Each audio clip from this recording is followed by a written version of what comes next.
Kia ora everyone, I hope we're doing well. We are back. We did make it to stream today. Just check that all the chat bots are working. Looks like they are. Fantastic. Kia ora everyone, welcome in. I hope you're doing well. I did manage to make it to stream today. I was in two minds, I will let you know. One of my appointments yesterday got reshuffled, so it made yesterday a little lighter, which is how we've made it back here today.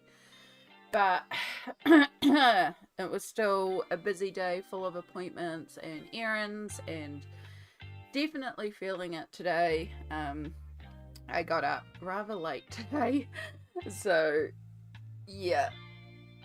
A little bit of a, ooh, do I? But I really wanted to get back to painting this. I've really been enjoying painting. I finished off another page last night that I've been painting, and I freaking love how it turned out. So sneak peek, this one here, this is from Millie Mariotta's Island Escape, and I pulled out some Deco Art Dazzling Metallics that I have not used in forever, the teal, and I was like, oh my god, these are really good paints, so I kind of want to get some more, and it gave me an idea for another page's background. But yeah, I think I want to try painting another one of her pages as well sometime. Yeah, it was just a really fun way to approach the page, and it's super shiny and sparkly, and I really enjoyed it. It's just been really fun sitting there chilling and painting. So we're going to carry on with our Manticore today. Our purple and green Manticore. Still an odd colour combo, but that's okay. So we're going to try and get this neck area done, which we are going to do green. So we'll warm up with a little bit of green down here, and then we'll get going on here. So we've got a lot of bright green ends, and then we need to bring into the white, and then there'll even be little areas where we need to merge into the purple. These also, because these shadow areas, and we don't want to bring our bright green, which is also our dark green, we're going with the idea that fire is lighter in the middle, and so we need to also indicate shadows while keeping that fire lighter in the middle, which is going to produce a problem here. So we're also going to have to work some purple in to make desaturated green for the shadows, which is something that Smolk suggested last time and worked really well. So that's how we're going to layer. That's the plan. It's going to be a lot of fiddly painting today.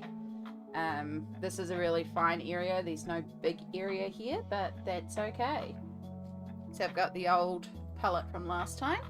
Baby, kia ora, welcome in. So we'll pull out our bright green, our pastel pear,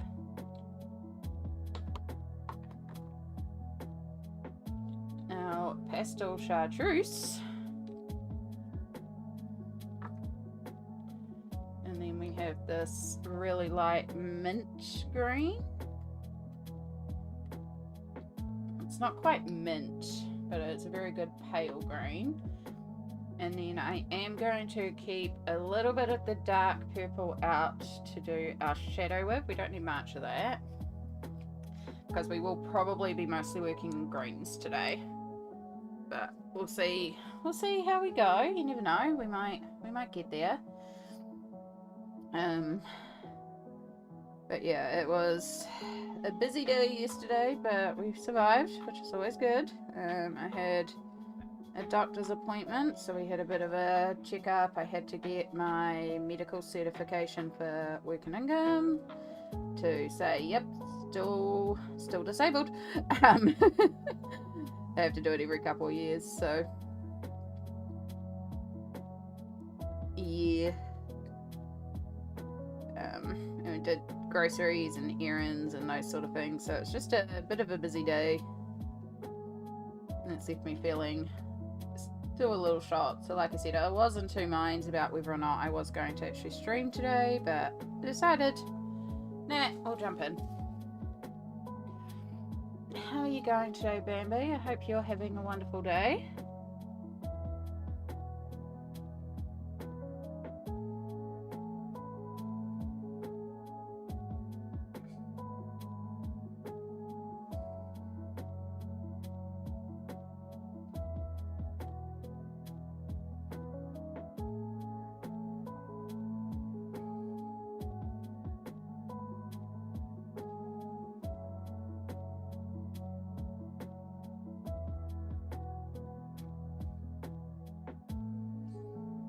I'm working with a super tiny brush here. It's probably way too small of a brush really, but it works for doing these areas. I've got our translucent, these neon paints are.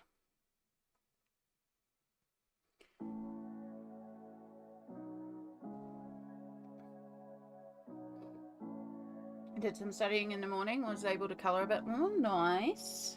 Well done. I am someone that finds my mornings to be the most productive time, so it's when I used to do most of what I had to do. It's still when I do most of what I had to do. That's why I stream in the mornings.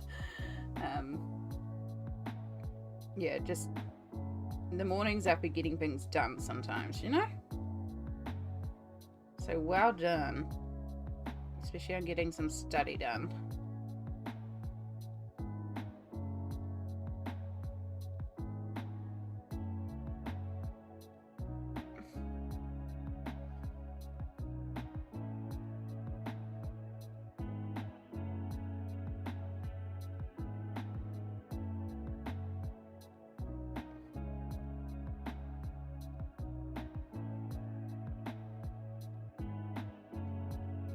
Yeah, there's not a...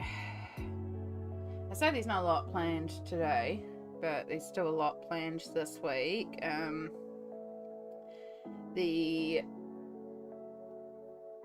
It is a public holiday on Thursday this week, so I will be dropping my mum off at a market for the day. Tomorrow is also D&D. So I have to prep for that. I was debating whether or not I stream Thursday as well, since it's a public holiday, but I also need like a recording day, and again I can only record in the mornings because of the way the light works here, and I haven't got a good nighttime set up, so it's like maybe not. And we'll be streaming again on Friday, so...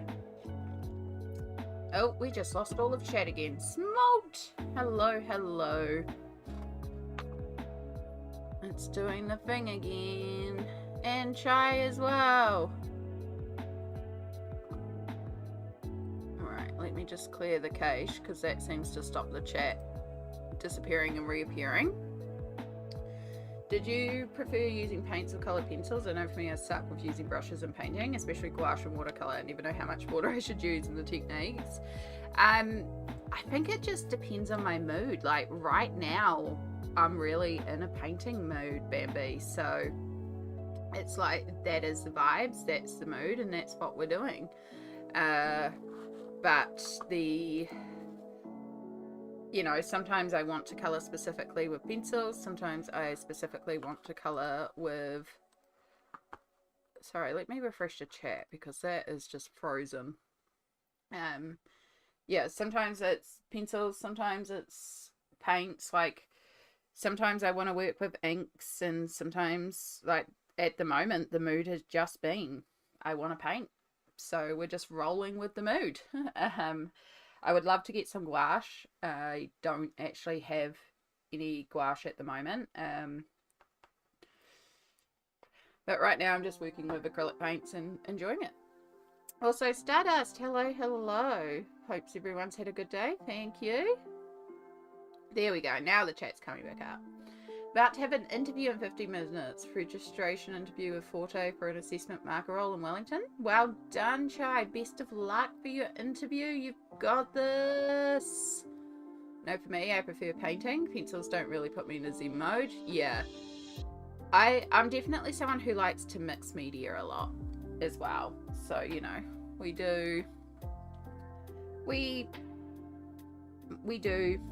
just do what the mood inspires us, and right now the mood is painting, so hey, we're painting. We just go with the mood, and I'm really enjoying it at the moment.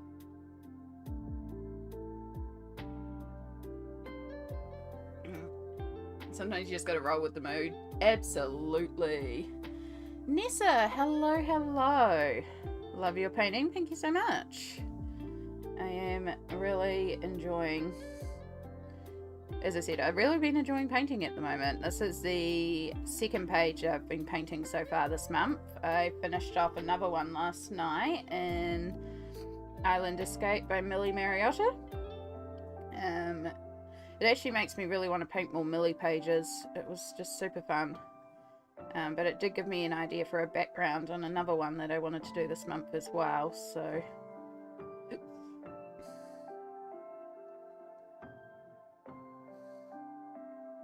Yeah, it's just fun for something different. It's the same as when I get in the mood to play with inks or, you know, it's just fun to play.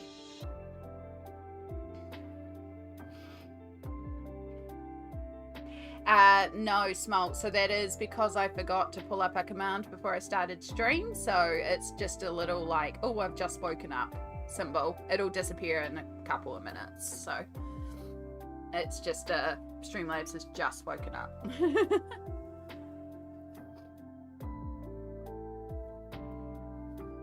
Gonna be a why do I let the trolls pile up kind of day? Yeah.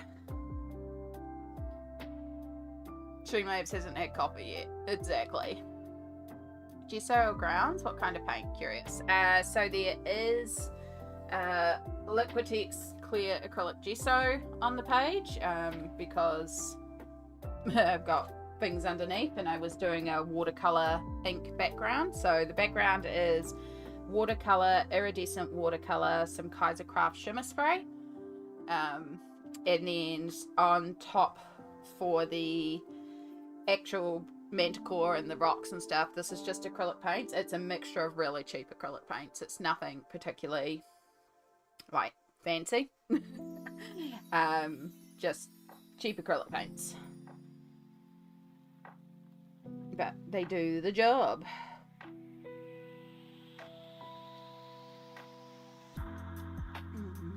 Beady baby, hello, welcome in.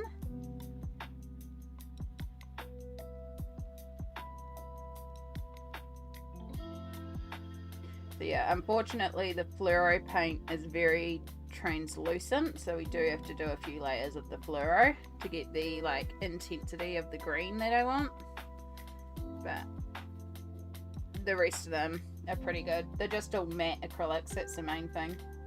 I like matte. I do want to get though, this is the other one that I've been painting. I finished off last night. It's so shimmery because of all the background stuff. But I use some Deco Art Dazzling Metallics. I have one in this teal color and I was like, hang on, that's actually a good color to go on a snake. So I put it on and I was like, oh wow, I really like how these metallics lay down.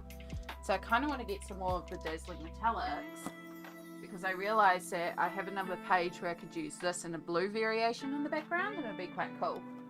So, like, and I was pretty sure Mum, like when I brought mine, Mum also brought some. So I did a quick search through Mum's supplies to see if she still had some, but we couldn't find them. So it's like, it's okay.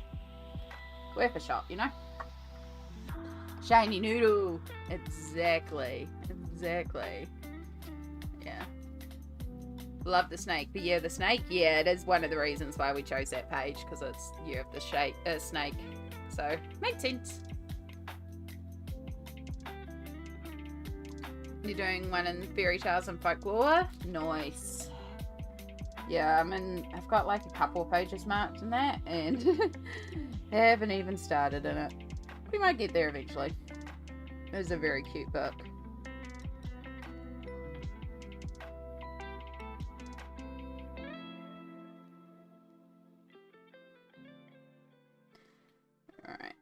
we'll start by marking out our bright green ends for our green fire.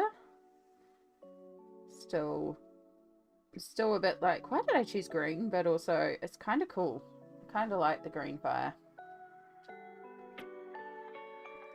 It's a good little pop of colour anyway.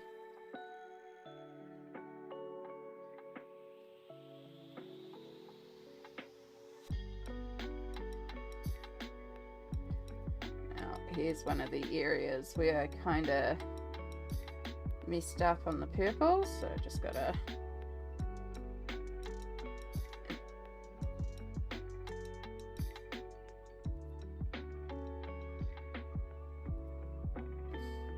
some work to do there.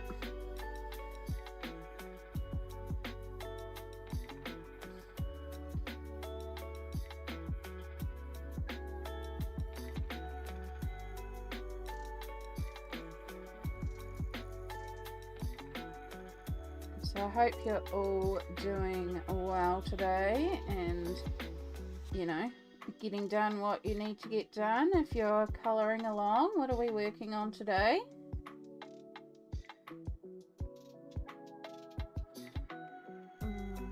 Playing with Inktense and Magical Woodland, and wow, I'm an absolute awe. Yeah. That's super fun. I'm glad you're enjoying them, because like I feel bad sometimes when I'm like talking about products and it's like, oh, I'm gonna try that, and then people purchase it and I'm like, oh dear God, please like it, please like it. So I'm glad you're really liking it. But I really do like Inktense. They are fabulous.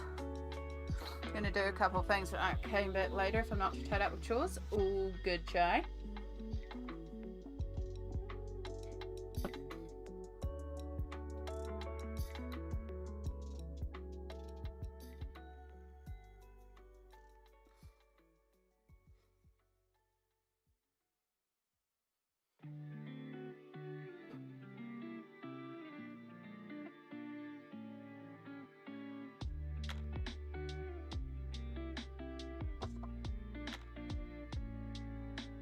Okay. So, start with a bit of our light. Now, I didn't actually do any purple gradation here, so we might actually have to pull out a little bit of the light purple as well. Our transition colour.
Brush here. Let's get up the big white center.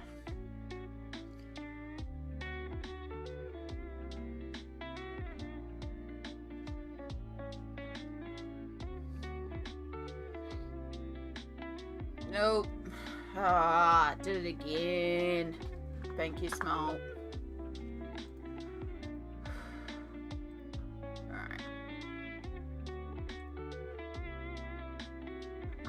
Give it another refresh and hope that that's enough to settle it in place today. It's Iridescent, like a Michael store but different brand. Fantastic. I'm glad you managed to find somewhere to buy the pencils and at a reasonable price.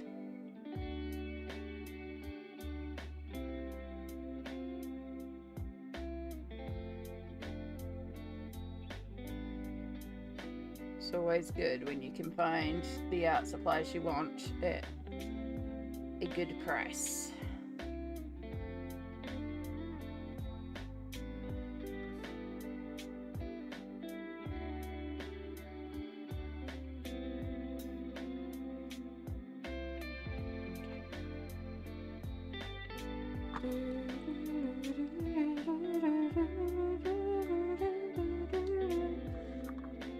Looks like it's done its little refresh. There we go. Alright, hopefully that will stay up now. Refreshing the cage seemed to work last time. If not, well, it's just one of those days.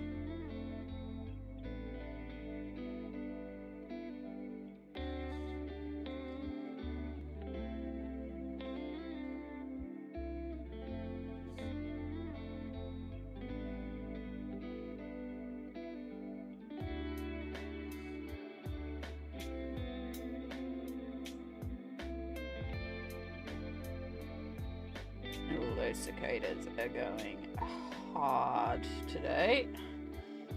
It must be a hot day already. There's not a cloud in the sky today. Alright, take a little bit of that purple and a little bit of the green. I'm going to make a desaturated shadow colour. So we can work in to areas of the fire.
Yana, hello. We'll look for a bit as I need to do some house cleaning. All good, hun. Good luck doing the cleaning. You got this. I still got some gift cards from Christmas I haven't used yet because I didn't know what to buy. So, noise. Enjoy Stardust. It's heavy snow in southern Quebec. Oof. I could take a little bit of that chill so it would cool down a bit here, but not like the full snow. Light snow last night there, Smart. Of your Stratum Petersons, which is your favourite?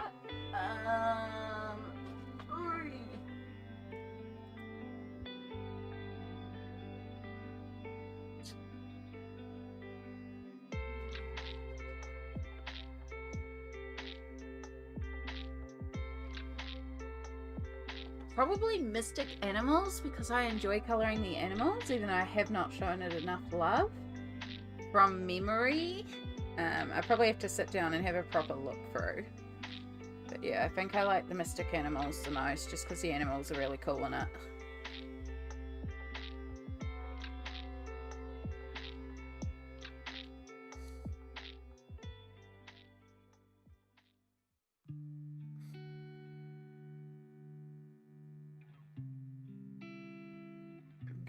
You need to dry really before we can go back over that green, make it pop a bit. I should zoom you guys in a bit because we're working in such a tiny area that it's really quite hard to see what I'm doing, except I need to bring you down as well so it's also comfortable for me. I want, what do I want? I want that one. Brio.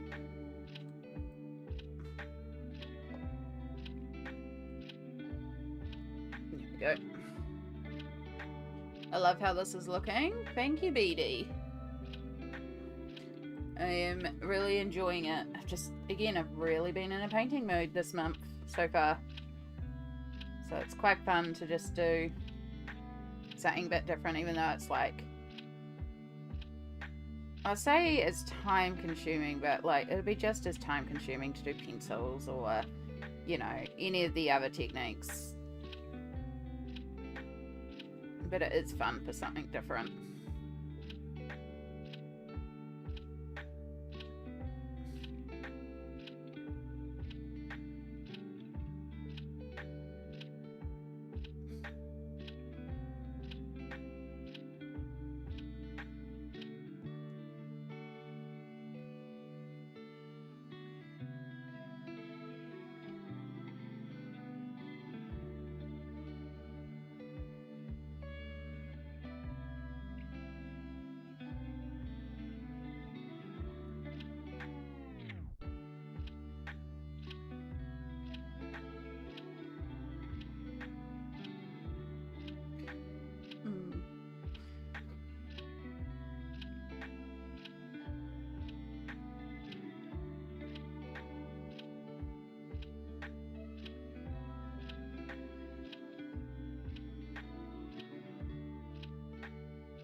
So, I never gradiated out the purple here.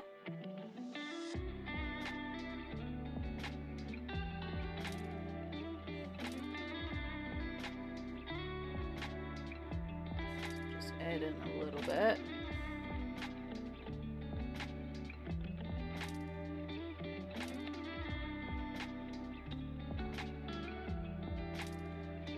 This one's quite a small blend area.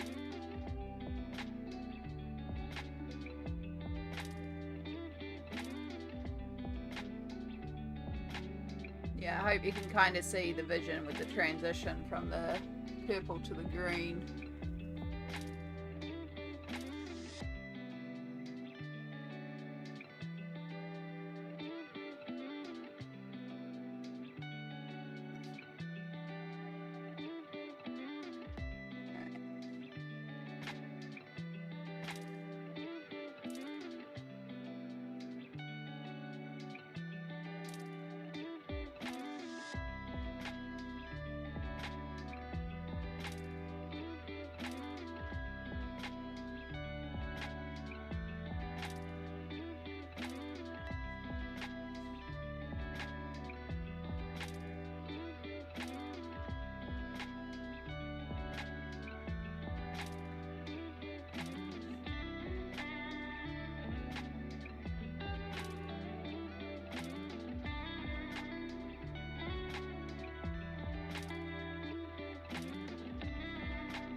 Excuse me.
as I said, the fluoro green is a little translucent, so I do have to layer on quite a few layers to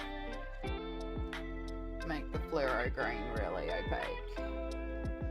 But also it's fire, so it can be a little translucent, you know? But we want to make sure we have that pop of green.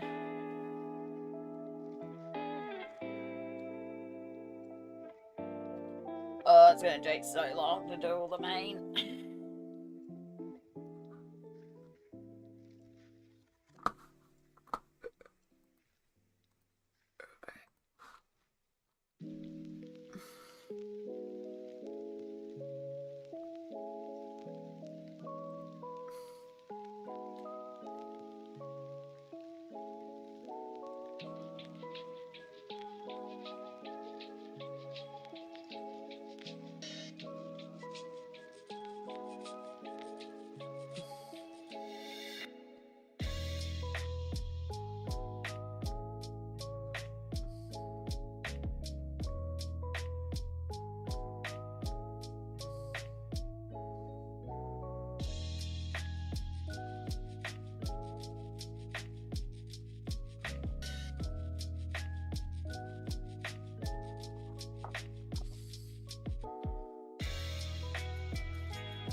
Could bring in some white under the green so you don't have to work as hard.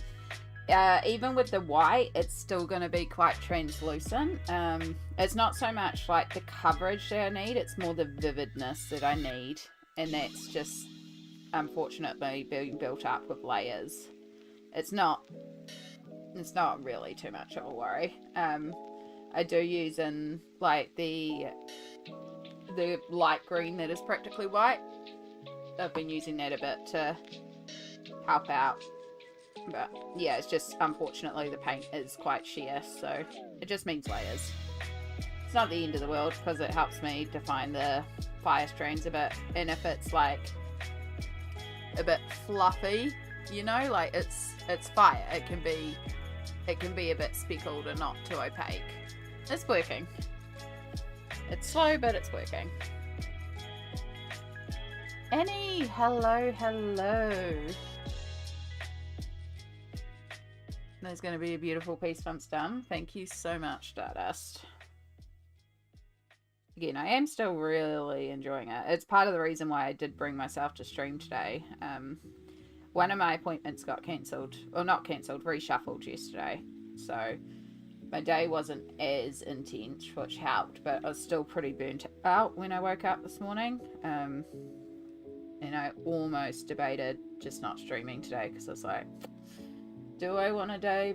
But I also just really wanted to get into this. So yeah, if I go quiet and just get into the zone, that is why.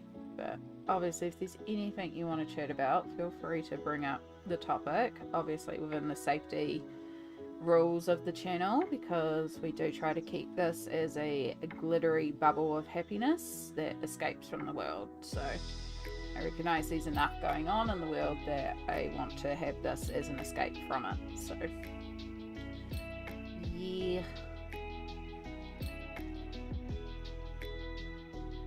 But as I said, I've really been enjoying acrylic paints at the moment, and I think I'm trying not to buy supplies, I'm trying to be good. At the same time, I'm very tempted to get more of the dazzling metallics because I have a couple of pages that I'm now like, I could paint those backgrounds and get that done. Just got out of the shower, now I need to do my hair, and then I'm hoping to finish my page in Lost Ocean. Nice.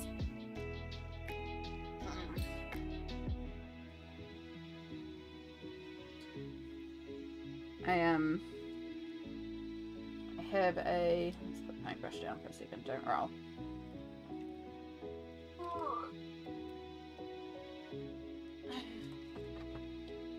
There is a group of us that are working on Dark Fairy Tales, Dark Fairies this month, which is a really neat book. And we're doing Serpent of the Sea. These always look so crazy detailed, but you start breaking down the shapes and it becomes a little bit more easier. But I realized I could get those metallic paints and do all these ocean waves, and that would be really cool. And then like the background could also be painted, and then it's just this creature here. So that's why I'm like, ooh, maybe I do need to get some more metallic paints.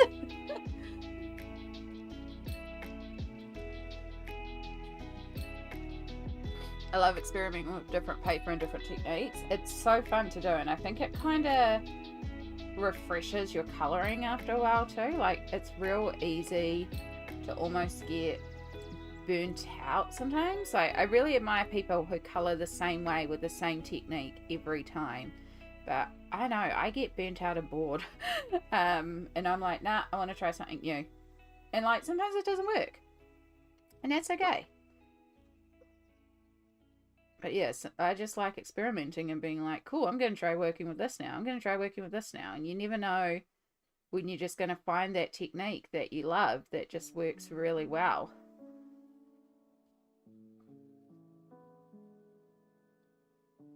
But yeah, if anyone didn't see, this is the other page that I've been painting. And yeah, that's the Dazzling Metallics, the teal on there. It's so pretty. I'm like, I need to get more of this. Also, painting more Millie Mariota, it worked really well, so. I'm working on a page of Magical Worlds, Polychromos and Caran d'Ache pencils. Nice. I don't have Magical Worlds, but I could see that being a really good combo for that paper, knowing Joanna's paper and her style. Actually, some of Joanna's pages could be fun to paint. I'm just now thinking, like, what can I paint? That's the mood. Just what can I paint?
Fly, get out of here.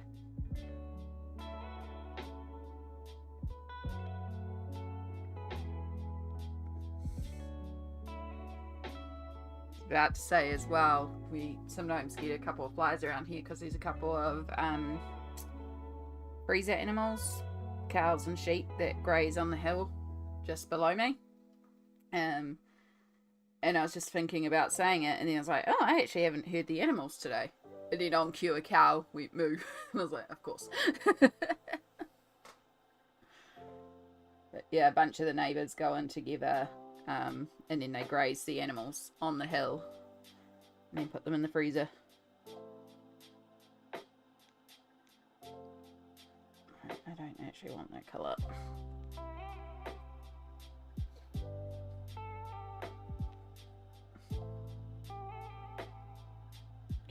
This one actually comes from the leg.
Okay. Oh, I zoomed you out again.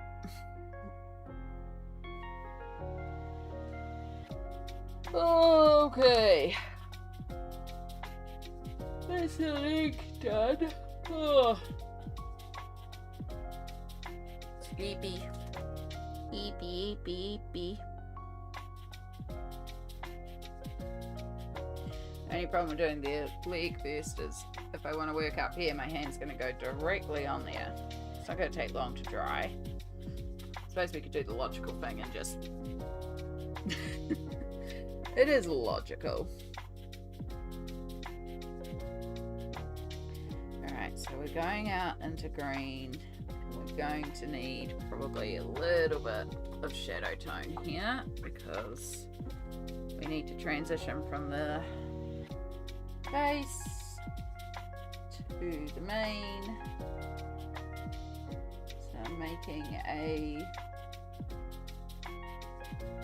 taking our purple and adding that to a bunch of green. So desaturate down the green.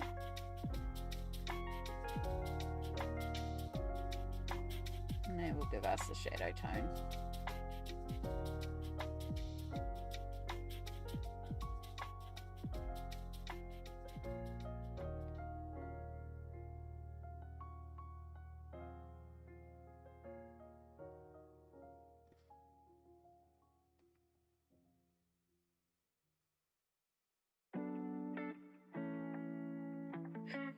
Excuse me. Oh gosh, sorry.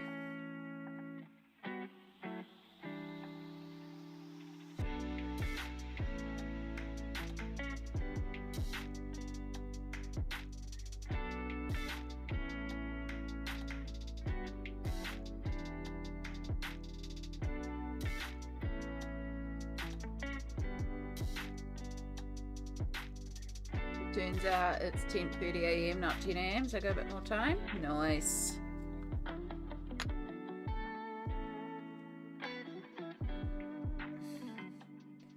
Bit more time to relax and get ready. Hopefully feeling nice and chill here.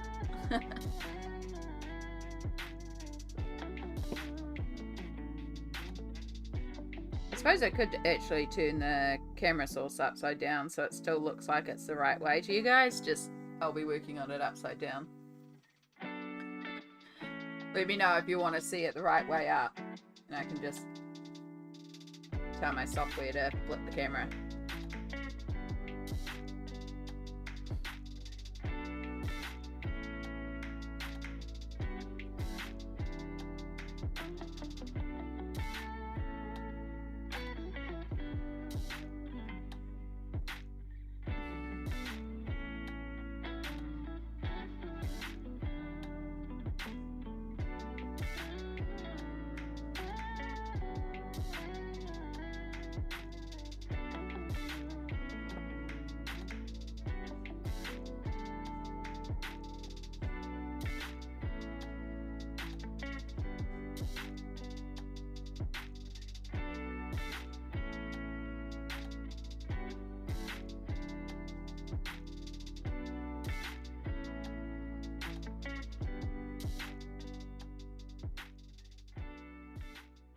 I don't know, it looks pretty accurate when the Southern Hemisphere upside down anyway, right? Very true.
Oh. Oh, there's a back clip. Oh. Oh.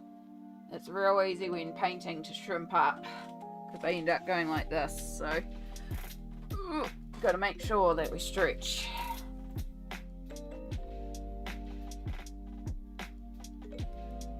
Get better at trying to be like, especially when I type, I'm pretty good at like sitting in a way that doesn't twist my back, but it's definitely when I'm colouring I have a tendency to shrimp over, so I'm getting better at doing it with my pencils, but I've realised I've been doing a lot with painting lately, so especially when you're doing something like this where there's so many fine little areas.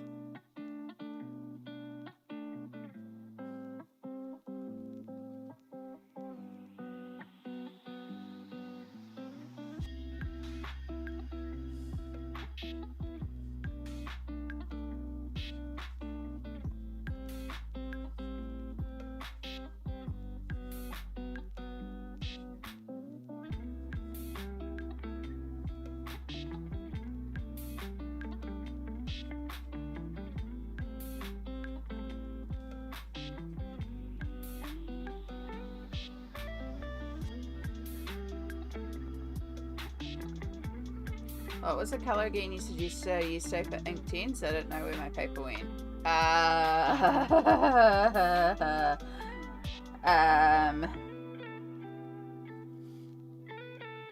Yeah. Good. That. Maybe better to check the VOD because I barely remember it 5 minutes ago. Purple and brown. Okay, so that will be then dusky purple. Dusky purple. And I probably suggested dark mink because dusky purple and dark mink are my two shadow tones. And then for browns, burnt umber and natural browns are the ones that I use the most.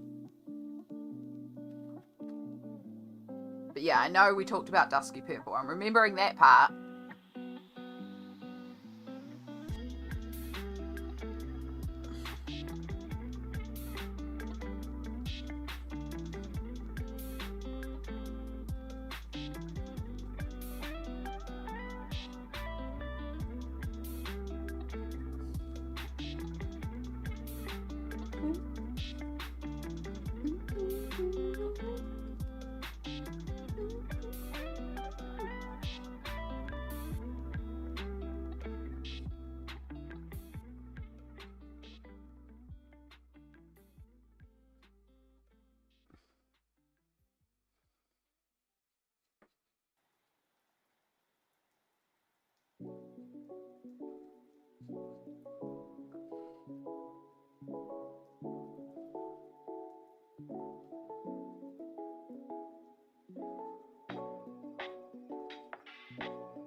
Dusky purple, burnt umber, natural brown, and dark mink.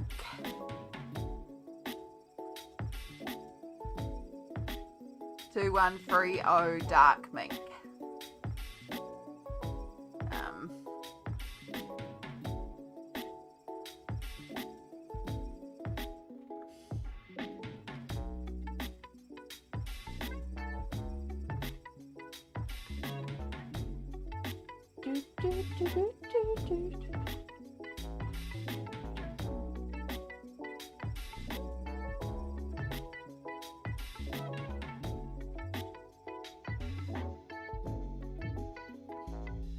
Nice. There's a lot of people in here who use ink tints, so they might be able to suggest some colours as well that I use a lot. I know those are ones I use a lot that aren't in the 36 cent.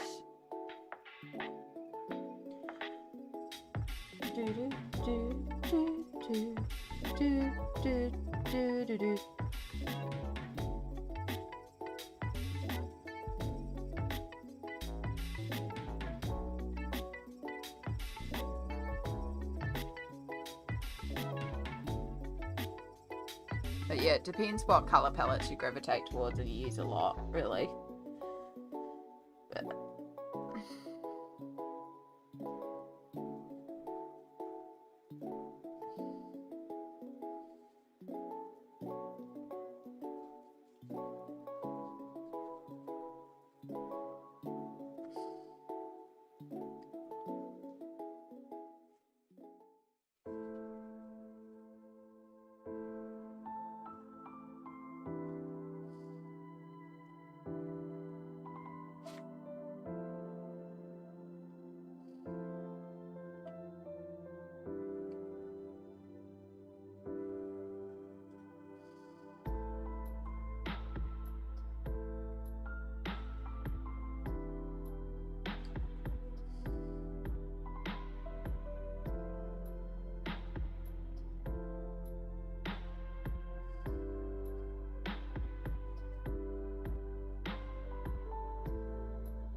am gonna have to replace this brush. It is getting so hammered.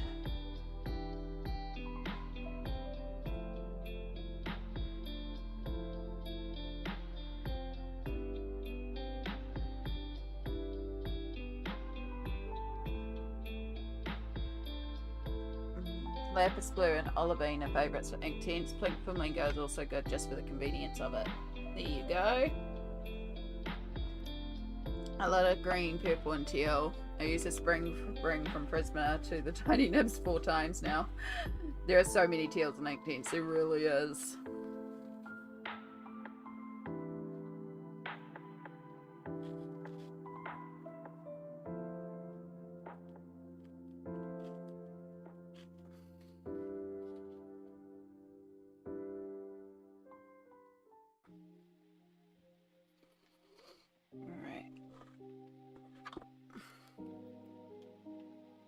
Just going to, because part of this has basically curled over, so we're just going to trim off the curl, bring you back to a fine tip.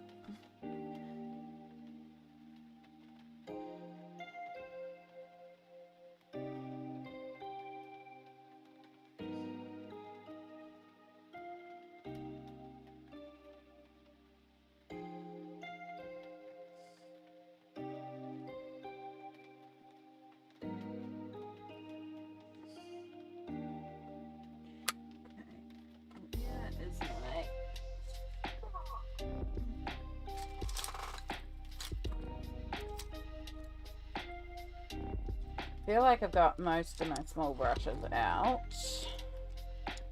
But let's just have a look and see if we can find something else. I have no idea why these are jelking in here.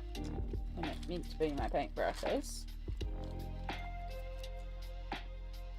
Might be alright.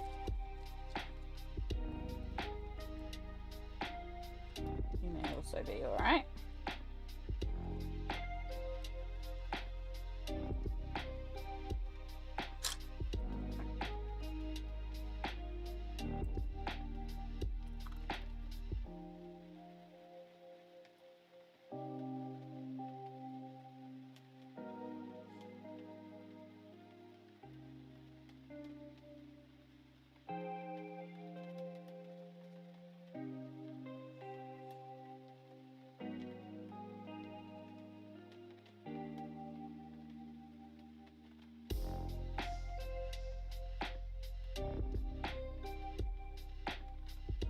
Means we can keep this little tiny brush to do all these like tips and super fine areas.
Ooh. Pink smoke, sorry. Hey Mandy, the music's kind of loud. Sorry, is it too loud at the moment.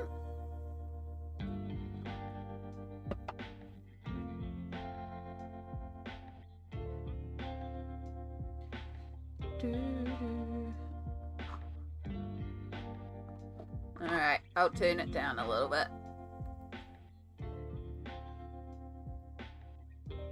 Let me know if that's any better. How are you going today, Mandy?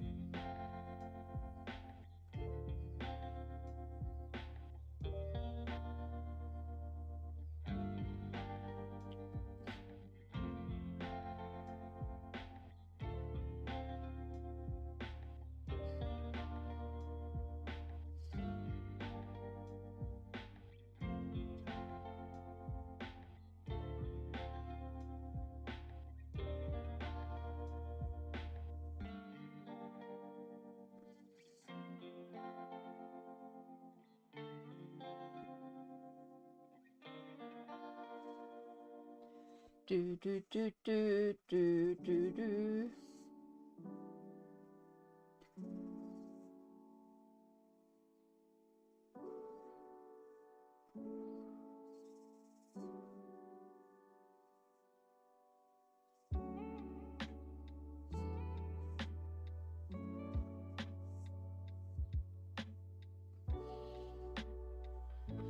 Okay. Slowly starting to get there.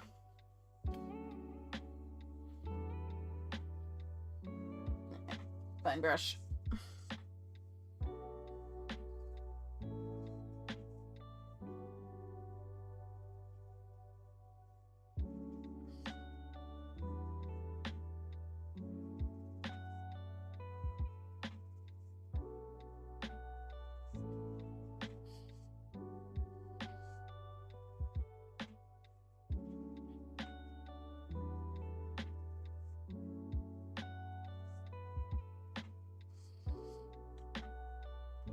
A spine brush is better to sort of do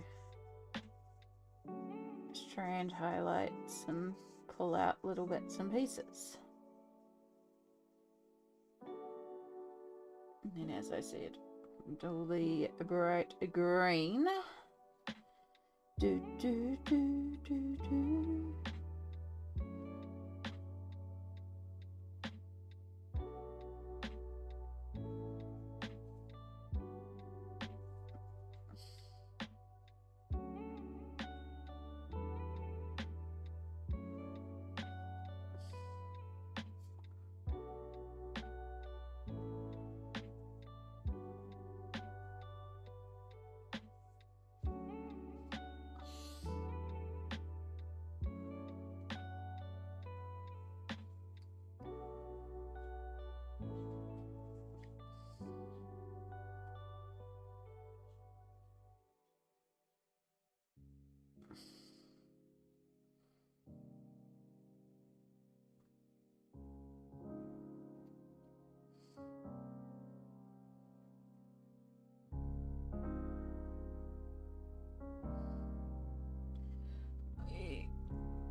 Got a tummy ache. Couldn't go to my parents' house today, but going tomorrow to work on the house and getting a new china cabinet.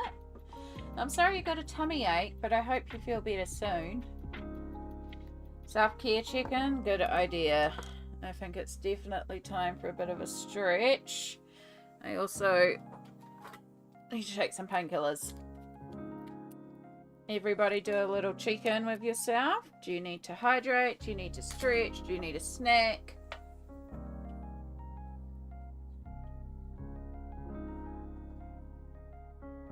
Do you need some pain meds?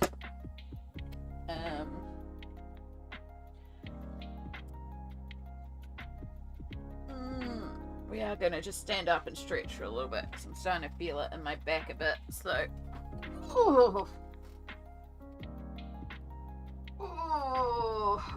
clip goes all the bones.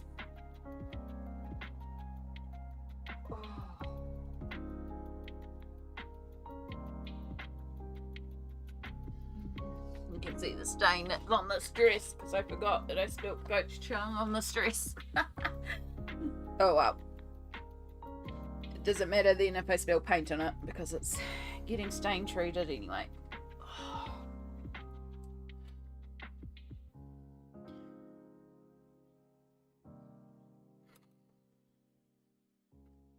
Like, it's taking a while, but it is working. Getting different tones and textures and different bits and pieces coming up for the different elements of it. I mean, I say it's taking a while. In an hour, we've done all of that, all of the bit by there, plus we did all the bit down here. I might go back in and like rework some areas a bit with this better brush. This brush is working better for blending and covering bigger areas, so it's helping having changed brush a little bit as well.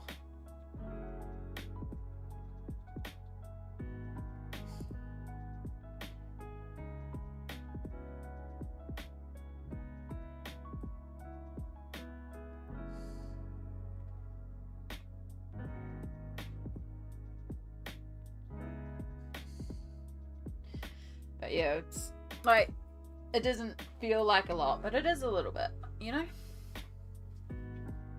It's the art dress. Yeah, I have quite a few art clothes for a reason. I was wearing pajamas that are like covered in ink and paint and stuff because like they're pajamas and I don't care about them. But it's a really old pajama set, but it's comfy and it's cotton, so it's really breathable, so it's something I wear a lot. And I was just going to wear the pajamas on stream and just have a pajama day, except it's like a button-up pajama top and the first couple of buttons are missing because it's so old and haggard, and I was like, we're going to have an inappropriate moment on stream if I wear this top on stream, so no. So that's why I just threw this on, so I was at least wearing something. I still got the pajama pants on under the dress though, because they're comfy. I love pajamas too. I live in pajamas. Screw actual clothes, pajamas all the way. I have several sets of pajamas that don't look like pajamas that I will wear around the house and pop up to the supermarket in, because they don't look like pajamas, they just look like lounge clothes.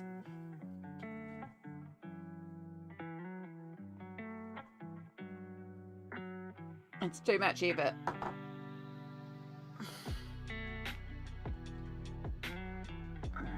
So, start within here.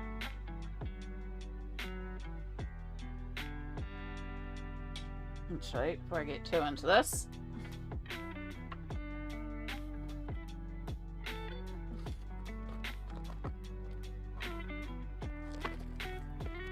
three left in this bag. It's quite alright, I have another bag. Aha. Weaver's original. Little treat, little piece of candy.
Oh, sorry. Just completely zone out there for a while. Lou, how are you going? Thank you, Small. Sorry, just fully focused in right now. Hey, bye. Yeah, just lots and lots of fire. Green fire, I mean. But we're getting there. How are you both going today? It's good to see you.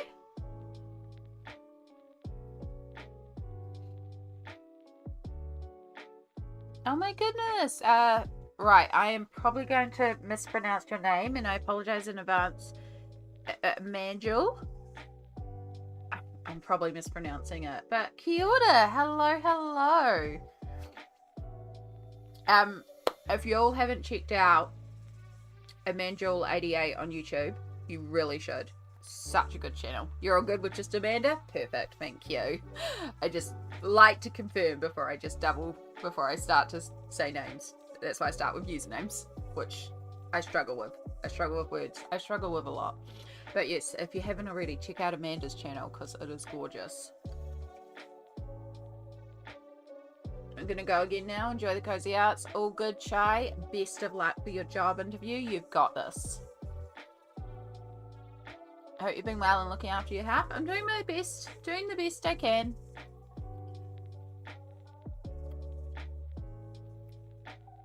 You know, we do what we can. We make it through bit by bit. But yeah, we're working in Mythomorphia and we're using acrylic paints and we're painting a manticore in purple with green fire. It's very slow but very fun. Oh, you know my channel? That makes me blush. I absolutely do. It is gorgeous. It's one of the ones that in my many subscriptions, so I do make sure to watch because it's good. I love colouring channels. It's so fun to watch so much. The community's so like active. It's so cool. Just doing the work thing today. Continue to change the way that we manage patient scheduling with some wild override rules. Oh my gosh.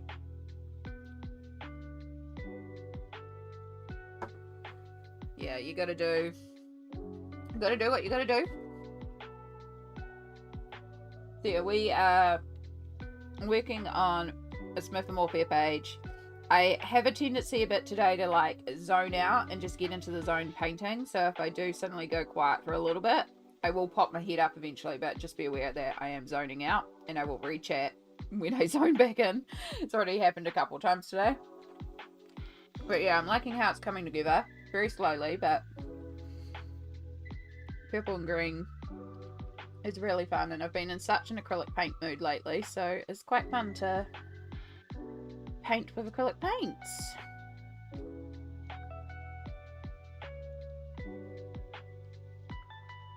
Yeah, we've got quite a few people that are here lurking while they do their own colouring, or a couple of errands or working.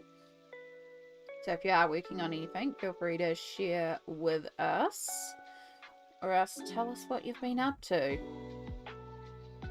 My life has just been doctor's appointment, naps and work. And of course colouring.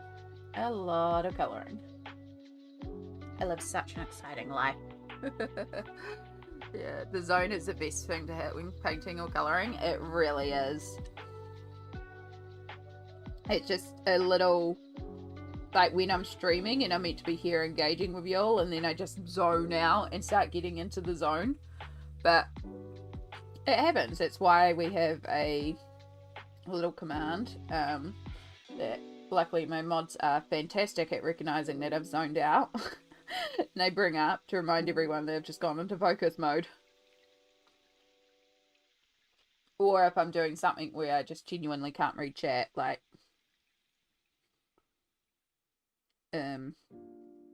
doing a big area that I need a flat coat on, or you know, something where you got to work before it dries.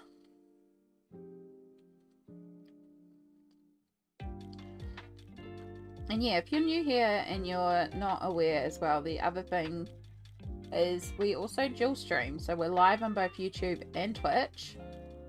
So you may see me responding to chats that you're not seeing in your platform's chat. But the chat above me on screen also combines both chats. So you can say hi across both platforms. It allows people to hang out in the platform that they're comfortable in.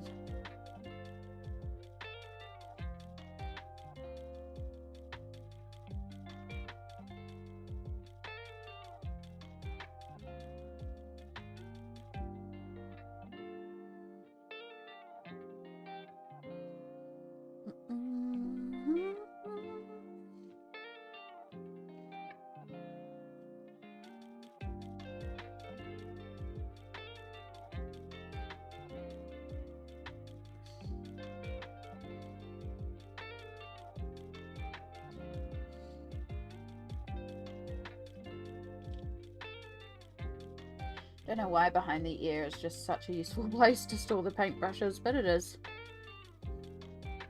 Watch me get paint all through my hair. Oh my god, Shadow. So Shadow is the cat. And last time we streamed, he jumped up on the desk, or tried to jump up on the desk, and I caught him and kept him in my arms, but his tail got into the wet paint. Tried my best to clean him off, but then he wouldn't let me touch his tail anymore. And later on in the day, came out to check up on him, and yeah, he's definitely still got some paint on his tail. So, and he won't let me near him, and now it's fully dry, so I'm like, well, apart from dunking your tail into the sink, cutting it out, it's just a very little bit though, so I'm still like, this is why you don't jump on my desk.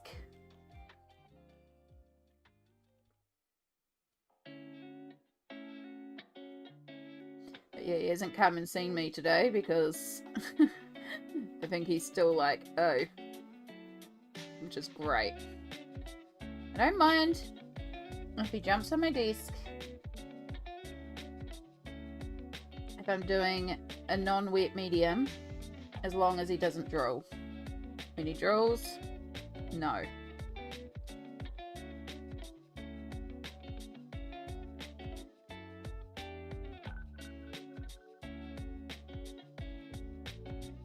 Whose tail was decorated? Well, luckily the colour was dark brown, so you can't even see it.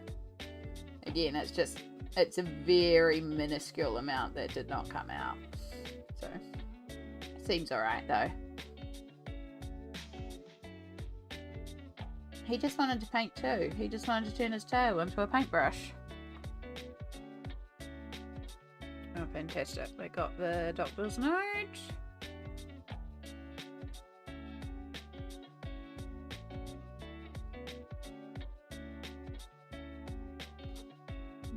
Well done, Yana. Getting the things done.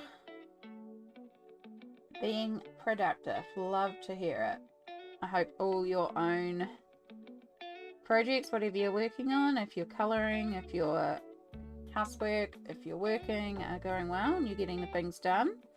Don't forget to have a little stretch, hydrate, have a little snack if you need a snack.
I really hope it doesn't turn into another 29 Celsius day here today. It was too hot yesterday. It was so freaking hot. Rusty Raven! Hello, hello. Age is looking amazing. Yeah. I've seen content creators chatting, supporting one another. The colouring community is full of creators that are very supportive. It's a wonderful place to see. Can only let things go for a brief time and I have to clean. I wish I was like that. Certain things, yes. Like dishes, yes. But nah, I am very much a person with piles on the floor and that's okay, as long as I can maneuver around. Winter! Hello, hello! Oh, I'm sorry it's such a chaos day. Take a breath, relax, chill. You're in the chill zone. We're still painting away. We're working on green today. Yes, take a break. Catch your breath. Zoom you out a little bit so you can see the full thing. I mean, there's still page 2 obviously as well. But we're just starting with page 1. Started page in Winter Wonderland by Teresa Goodrich. Do want to assume it will winter theme pages in now can work in spring while recovering. Nice. I love Teresa's work as well. Her pages are just so good. I'm a tad OCD in terms of things being clean and organized. That's valid. I wish I was a bit more. I just genuinely don't have the energy to care. Yeah, it's just, you know, like, yeah, like I'm saying that things are like relatively clean, but keeping in mind for me, like a simple act of vacuuming is a lot, because I use a walking frame, so it's a lot to maneuver with a vacuum cleaner. And then like my mum has breathing difficulties. We actually qualify for home help, but we're both not comfortable with strangers in the house, so, and I have had home help before to help me with some of the tasks, but yeah, but we have certain things that we each try to take care of and look after. Obviously I have my own art room space that I'm responsible for, my bedroom that I'm responsible for, she has her bedroom, and like the kitchen and stuff I do, like we kind of just naturally take turns. It's not like on a roster or anything, it's just whoever has the spoons on the day to do the dishes does the dishes. Yeah, you find a way through. One big task that mum does is if the bottom of the shower needs a clean, she's the one that does that, just because I have real difficulty bending over to do that and getting on the floor. It's still a lot for her, but that's the one task that I really struggle with. And then in turn, like, because I can see like cobwebs a bit easier than her and stuff, I try to make a point of doing those, although I really need to go for and do the kitchen again, because there's a few of them up there that I noticed the other day, and I was like, oh, I better get onto this. And when I have a good energy spoons day, that's when I try to get, like, I did a big washing of all the walls recently, and that damn near killed me, but it needed to be done. So we kind of just naturally split up tasks between us and do the best that we can with our conditions, you know? As we say to anyone who comes around, you're coming around to see us, you're not coming around to see the house. The house is what it is, especially if we've had the grandkids around. The nibblings are tornadoes.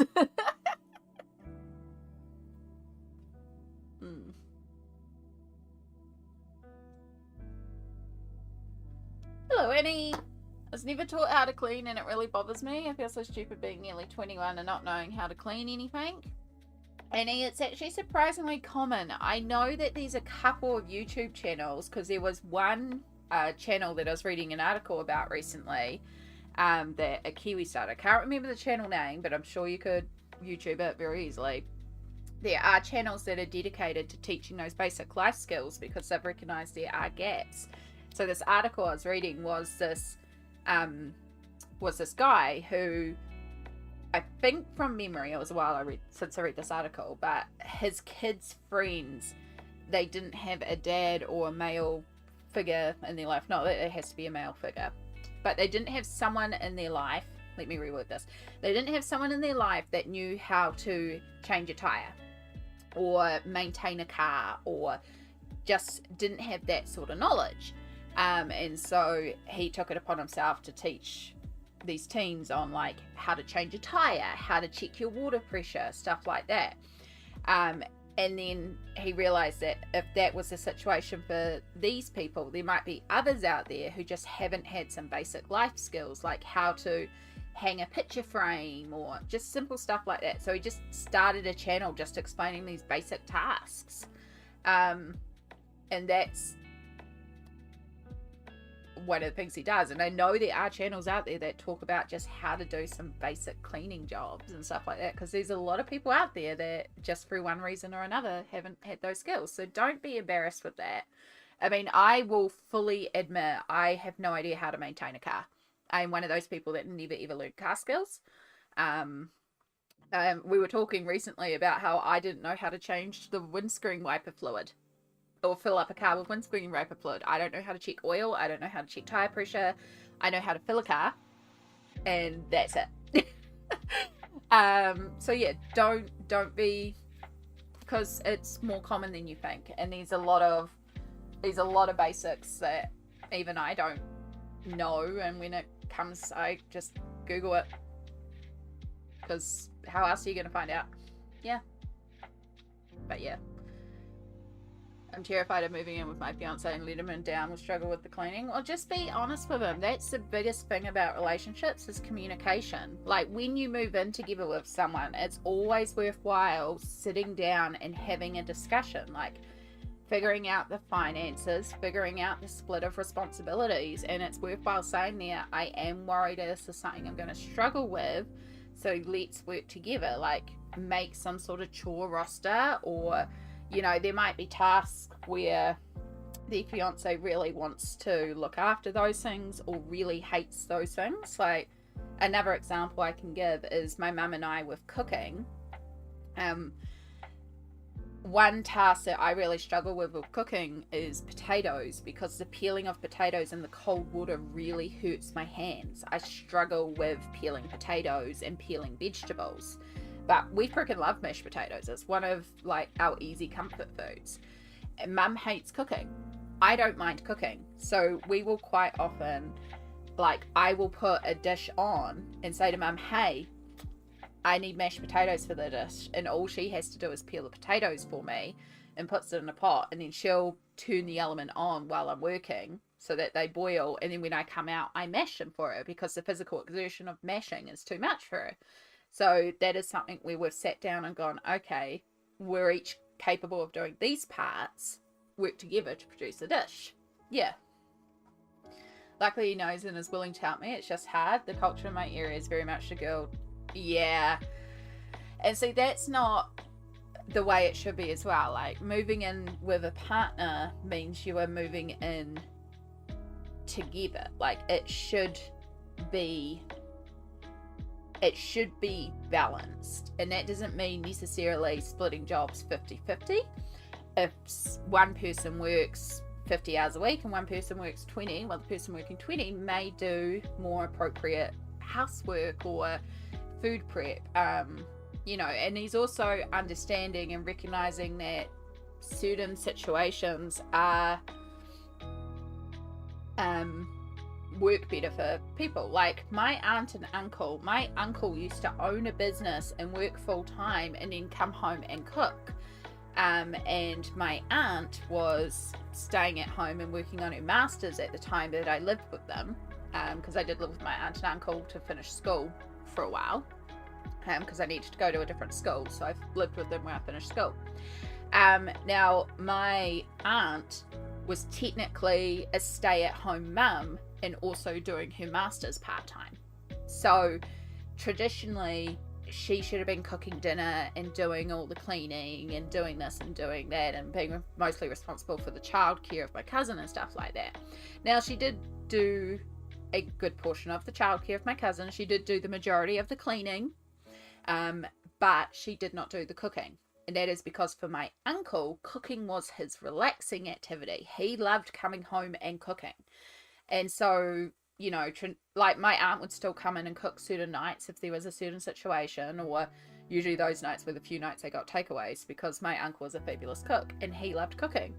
At an outset, that doesn't look very balanced because he was the breadwinner plus he was cooking, but that's his relaxation activity. So, and that's what works for them. So that's what I'm talking about. Also, it's not, you got to work with what works for you, the balance. It's just about chatting and communicating.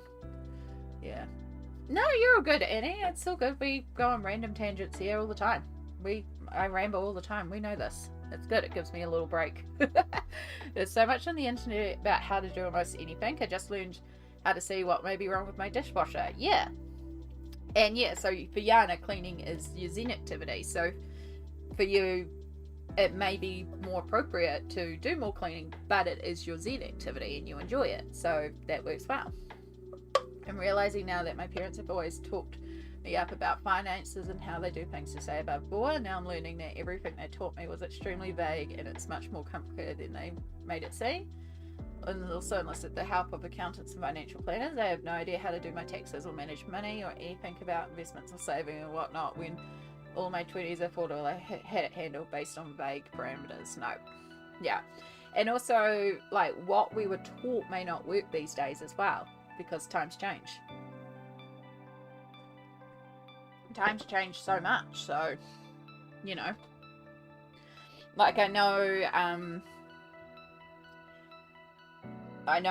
originally it was kind of taught that a third of your income should be household, a third of your income should be spending, and a third of your income should be savings.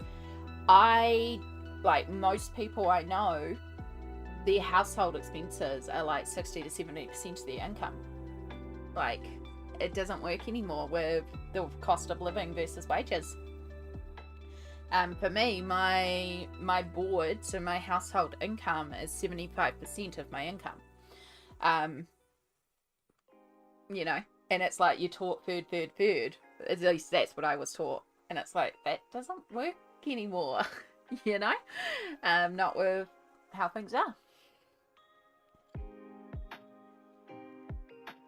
I am no one to give budgeting advice for, though. I am definitely a week-to-week girly, which isn't great. But we survive. Hey.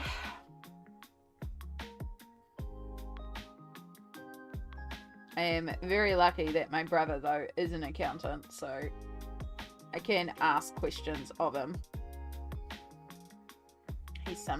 He's just started doing some sort of fancy, the next step in accounting. I think he's on his way to become a chartered accountant or something. Some sort of fancy technical. I don't understand it. I have one brother that's in accounting, one brother that's works for a bank. But he's technically in IT, but he works for a bank. And it's like, this is interesting.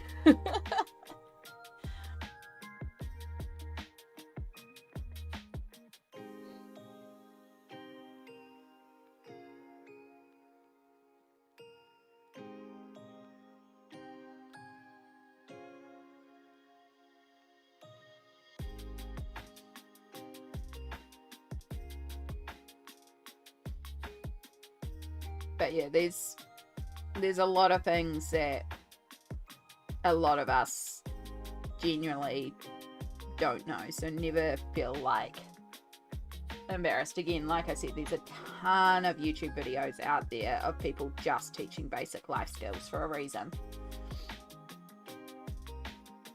And then like some skills you may have friends that do know, or you may find a new hobby along the way. I mean, I started learning how to hand sew because I needed to replace a button and I really enjoyed it. Just got a letter saying I owe medical money, so I got to make phone calls and see what insurance is being about. I am so glad I don't have to deal with insurance. Like, yeah. I mean, we still have co-pays and stuff like that here, but I'm so glad I don't have to deal with insurance, and I know if something happens, I'm pretty much covered.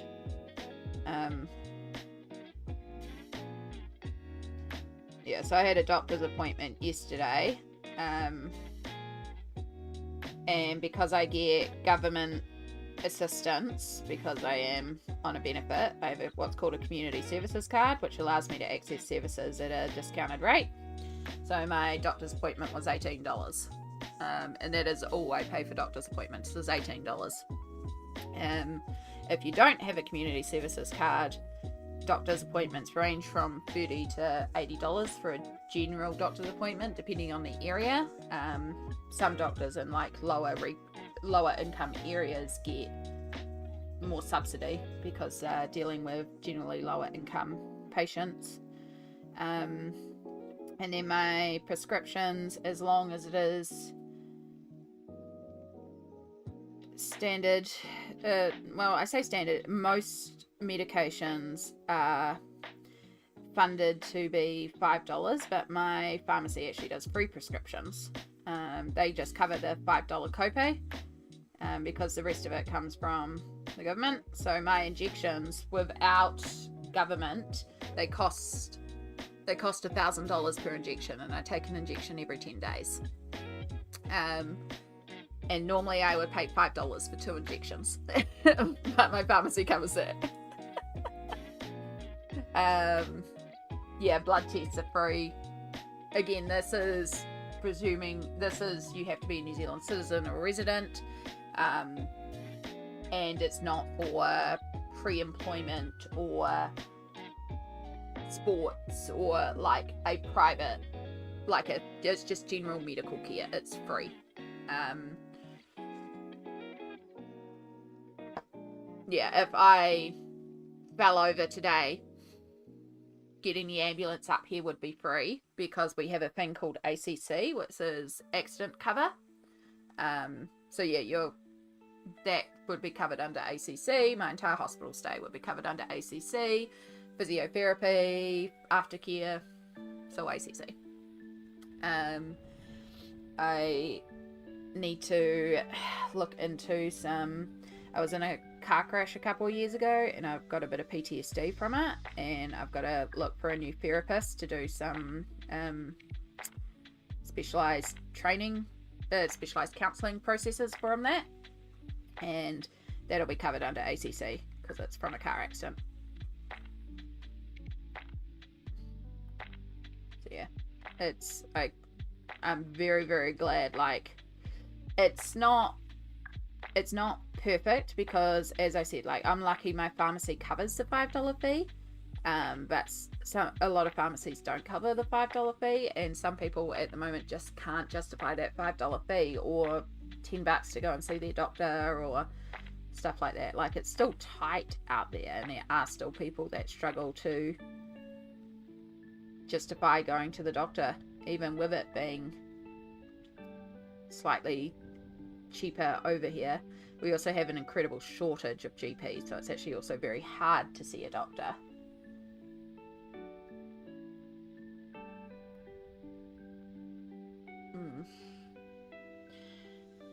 Yeah, but, you know, at the end of the day, we're still here, we're still alive, we still keep pushing through, and we still keep looking for the little joys in every day, because it's real easy to focus on all those negatives, to get into a really bad mindset, and just, with everything going on in the world, it's real easy to just go negative, negative, negative, and even though there's a lot of negatives out there, focus on the little positives. Like, it's actually a really good task to train yourself to do every day, just to find little things every day. And it might just be the most mundane of things to be grateful for or to find joy in. Like, I'm really enjoying painting right now. I know I've got a really awesome lunch that I've made. I'm having more of the vegetable lasagna. I'm looking forward to that.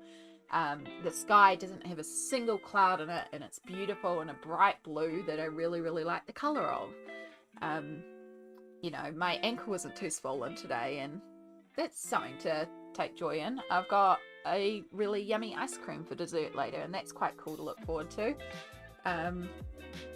You know, just like lots of little things, and it might just seem like not a lot, but when you start adding all those little things up, if there's one big negative in your life, those little can start to outweigh the negative, and it just helps you to sort of focus on a bit more joy in your life.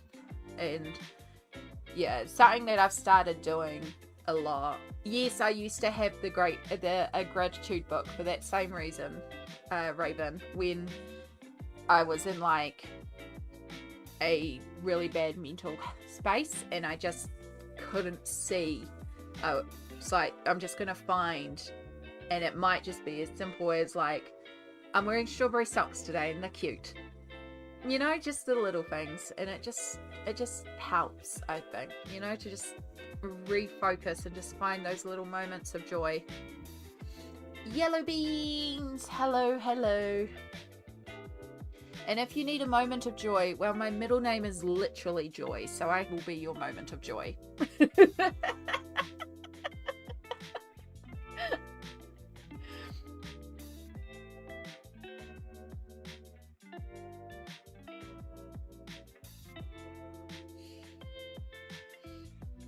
How are you going today, Beans? It's wonderful to have you here. I have still not done the thing that Smalt, you suggested me sending through. I need to do that. I need to do both of them.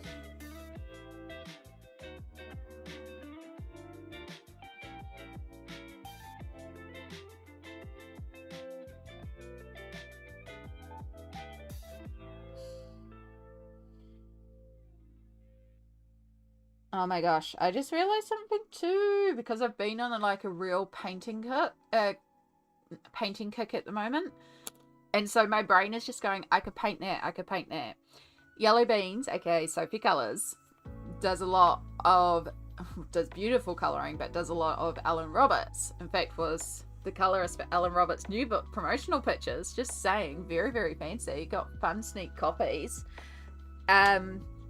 But it just made me realise I've got the Universal Monsters book by Alan Roberts, and that book would be really good for painting because it's really big graphic colouring. And now I'm like, oh, I could pull that one out and paint in that one too. I swear, hyper focus at the moment. Painting. Cindy, hello. A really bad chronic pain. Yes, it does. Ditto here, Raven. Ditto here. Autoimmune nephritic arthritis.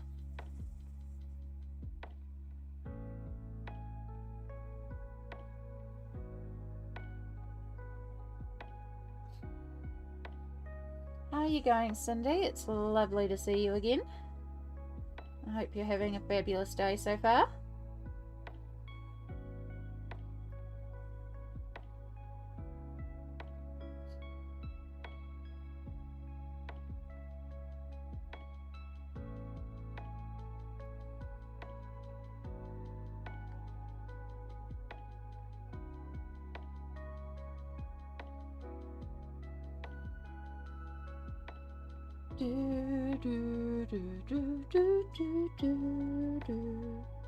Actually, that other side is dry enough that I can turn you back up this way and work on top, and then I won't bump that area that may... Well, I was talking so much then it's kind of dried. Joys of acrylics. They dry so quickly.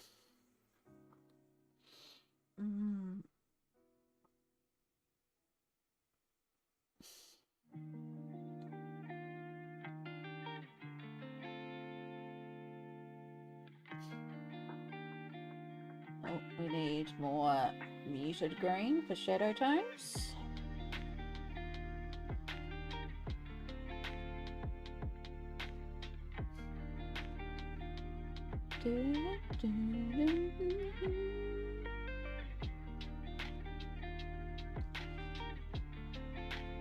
Have osteoarthritis? Yeah. Not fun. Not fun at all.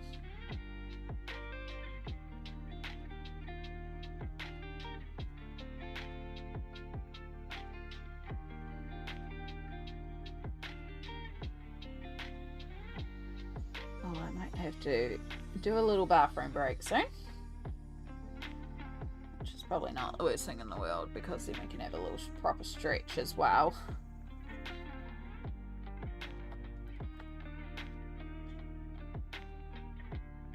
Still here, still colouring, almost half done page. Well done, Nessa. And that's quite alright. There's a lot of people that have me up as background noise while they colour or do their tasks. So I'm glad that you are getting your stuff done, being productive. Love to see it. I hope all of you out there are getting done what you need to get done. Whether that be a colouring page or work or cleaning or another task. Remember, zoning out and taking a break is also a valid task. Sometimes we need to have that little self-care break. Kind of want to grab Universal Monsters and have a quick look at it.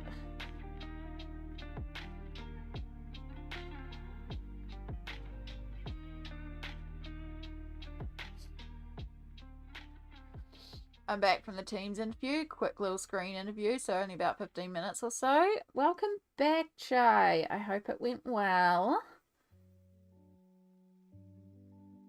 They'll be lucky to have you.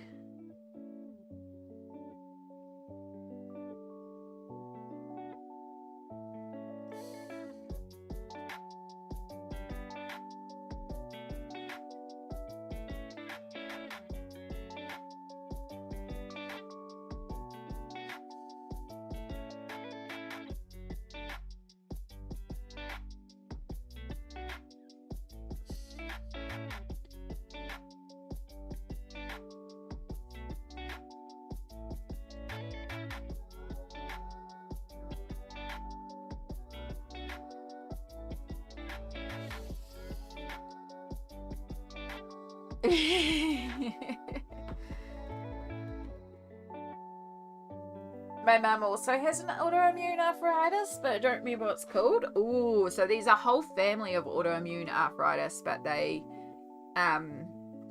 in the same family, Annie.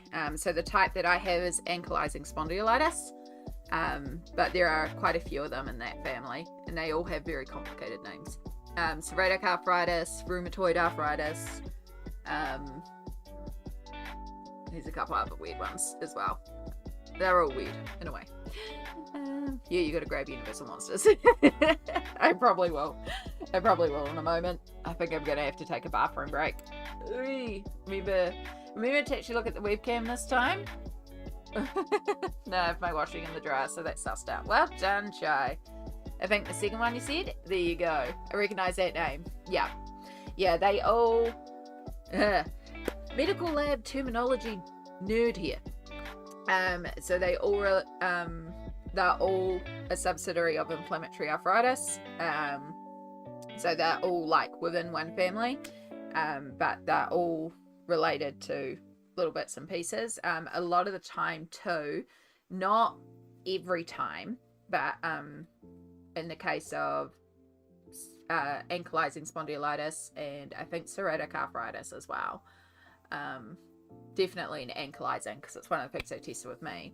The HLA-B27 gene is involved, and so you don't have to have the positive indication for the marker to have have ankylosing spondylitis, but if you have a positive indication on your HLA-B27 gene, you are 90% likely to have ankylosing spondylitis. So that was one of the first things they did, was a gene test on my HLA-B27 gene, which straight away came back as being positive for the indications. So that was pretty much a clear, like, yep. I mean, my foot swelling out to here and the back pain and stuff was also a very clear indication, being in the arthritic flare-up. But yeah, gene test. Good times. Anyway, I am going to put us quickly onto a Be Right Back screen and just pop to the bathroom, because I just need to pop to the bathroom, as you do.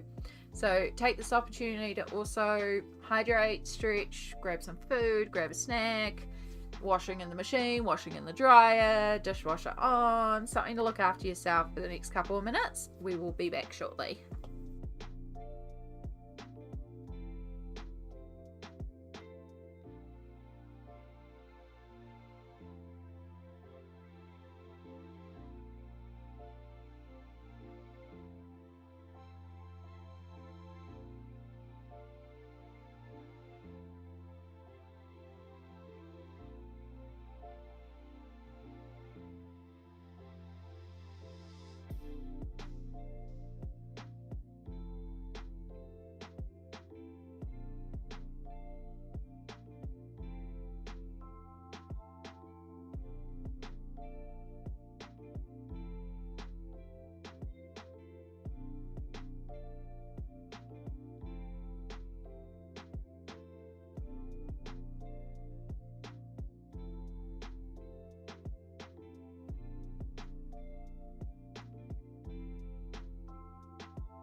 Okay, much better. Much better. I did grab Universal Monsters while I was up. Actually, that would be a cool one for painting, and there's lots of big areas on it too. So, Phantom of the Opera, kinda, maybe? I can't remember. It looks like Phantom of the Opera at first glance.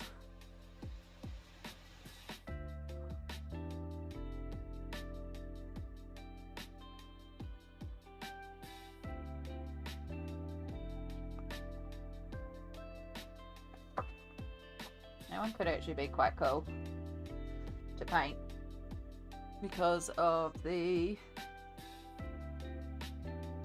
That would be a light source there, so you paint that black and then you have your light source and then having it come down this way.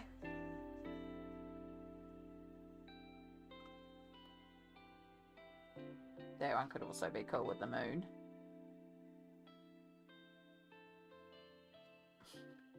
Do I do another double? I don't know. We'll put it in the pile anyway.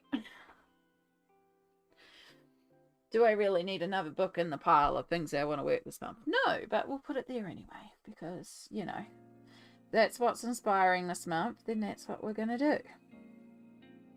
You finished your page in Lost Ocean? Well done, Annie. Well done. They're being productive, getting the things done. Love to see it.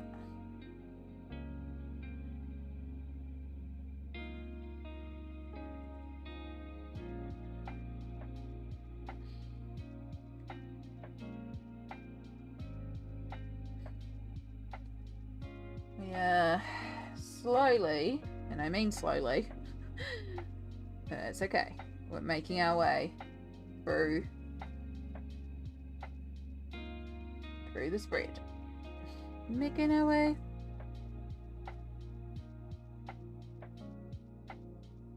Do, do, do.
We need to make more muted purple green or shadow tone, which is literally just the green with a touch of purple in it to mute it down.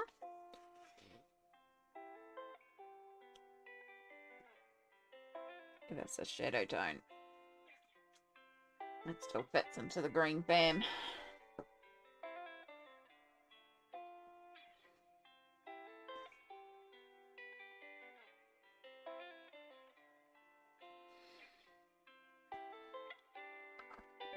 Tiny brush.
You finished Wild Summer, 90% pencil work, 10% alcohol marker for backgrounds. Pretty happy to have a book finished. Oh my gosh, you finished a whole book?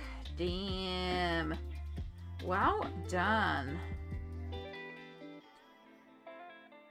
That is incredible, especially finishing a mythographic. That's like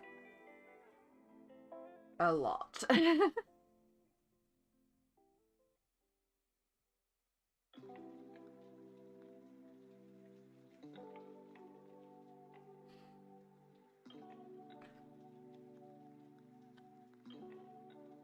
That is definitely an achievement to celebrate. Like, it's so satisfying when you're flipping through a book and there's lots of coloured pages too, so I can only imagine how satisfying it is to have like a completed book.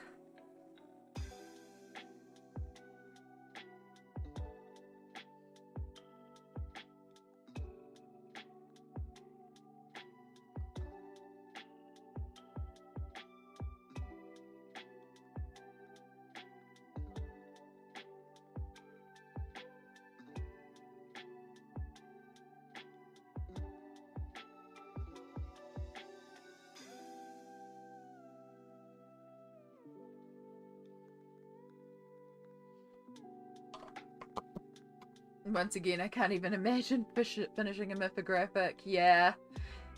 One day I'd like to. I don't think any of my mythographics have more than like 2 pages done.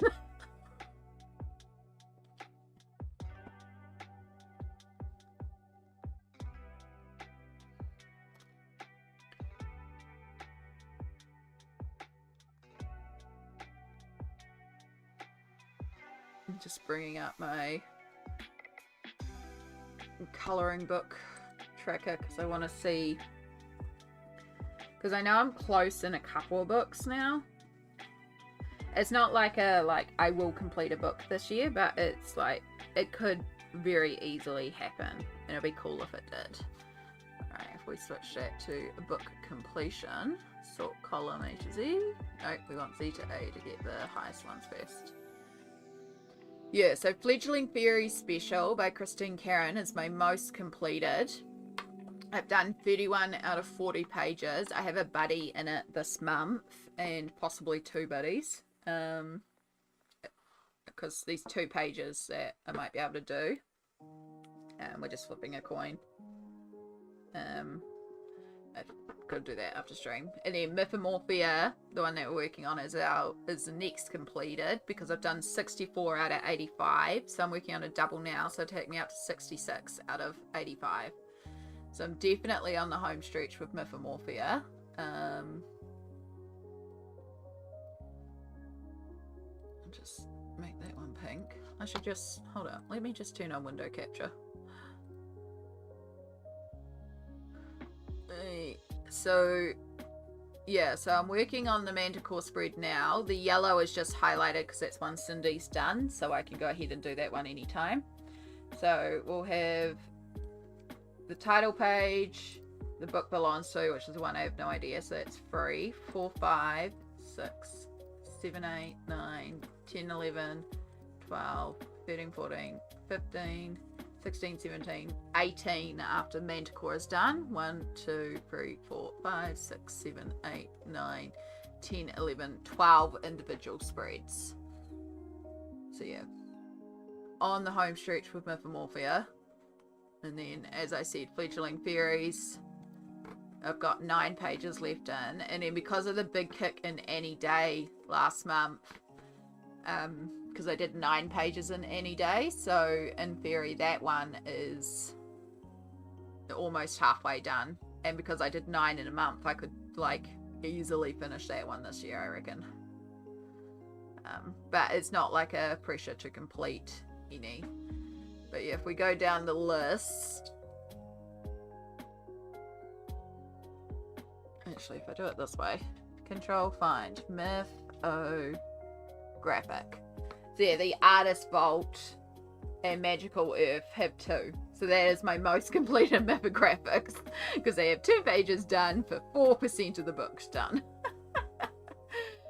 Yeah, most of my books only have like 1 or 2 pages done because of the whole working the shelf thing.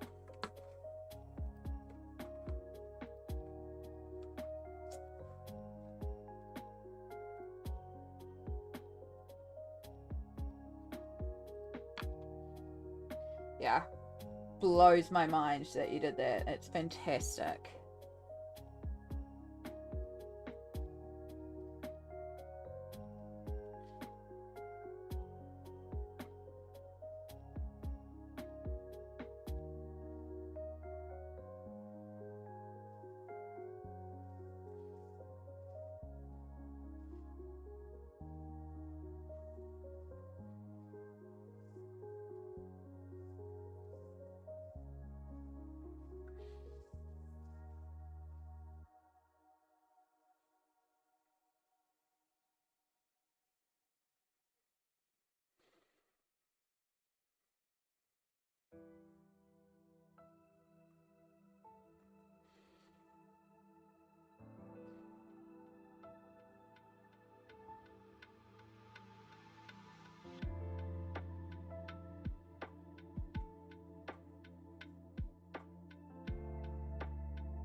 Thank you for sharing in my excitement. You absolutely have a right to be excited. That is fantastic. I am excited for you.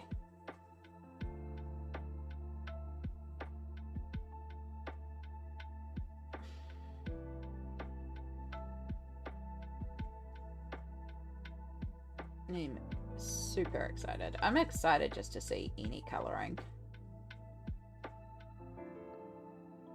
But to complete a book just seems like such a magical achievement.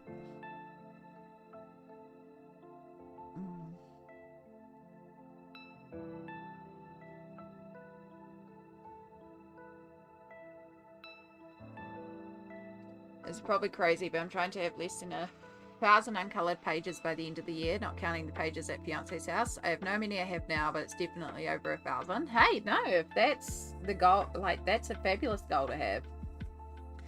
And if you need a goal, absolutely have a goal. Like, I had 2 years of having goals for all my colouring, and it helped me achieve a lot. I'm just choosing this year not to have a goal, but I think that's a fabulous goal to have. I mean, we've talked about before with my colouring book collection tracker that I can at any point work out exactly how many uncoloured pages I have. So I have 13,006 uncoloured pages. So I can't imagine getting that down to 1,000 because it's 13,000, and I can't do 12,000 pages in a month because could you imagine? Or a year. But yeah, like, cool to see. It's a cool idea to have to try and get the pages down.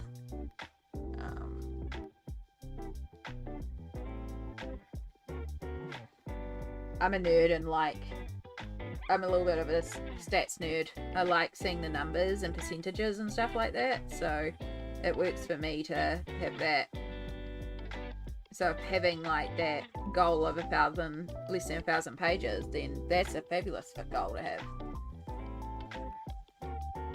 It's just about making sure the colouring's working for you, you know? So however you achieve that, that's how you should.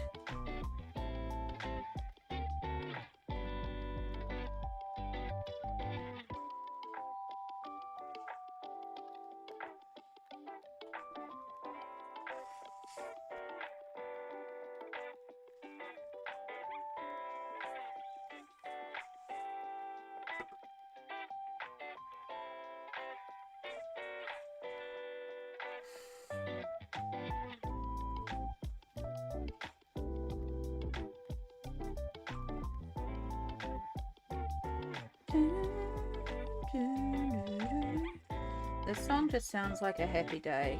I don't know what it is about this one, but I like this one. Just sounds like a happy day to me.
chunky and dry out.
I just realized that I'm gonna have to do green highlights on everything because I just went to put a little bit on the rock here and it just makes the fire look more appropriate, and then I did a little bit on the leg here.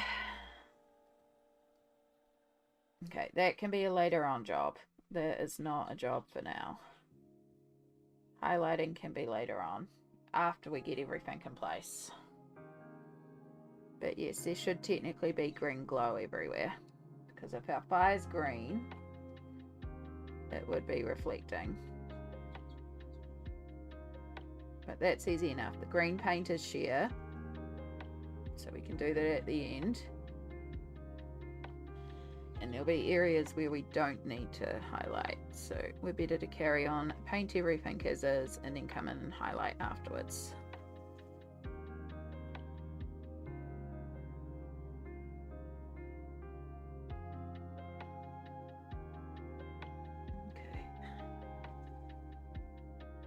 Gosh, that green, it's so vibrant. Absolutely love it. Thank you. Yeah, I really like the pop of the green. I think it's cool. It's going to be really effective too when more of the manticore is also painted purple, so it'll even pop. And we have those little bits of green carrying all the way across, because of course we've got a lot of green here in the main, and then the purple carries on, so there'll be little touches of green up here, but this is all pretty much purple, and that will carry on over to here. Then we have like a bit of green coming off the edge of the wings up here and across here, and then off the actual tail, which ends in a fireball over here, so there'll be another big pop of green there. But yeah, it'll be a lot more purples, and once the whole thing is done, it'll just really work together. But we're starting with over here first. We're making progress. I mean, we've done all of down here and all of here so far. So 2.5 hours, and it's quite a bit of progress.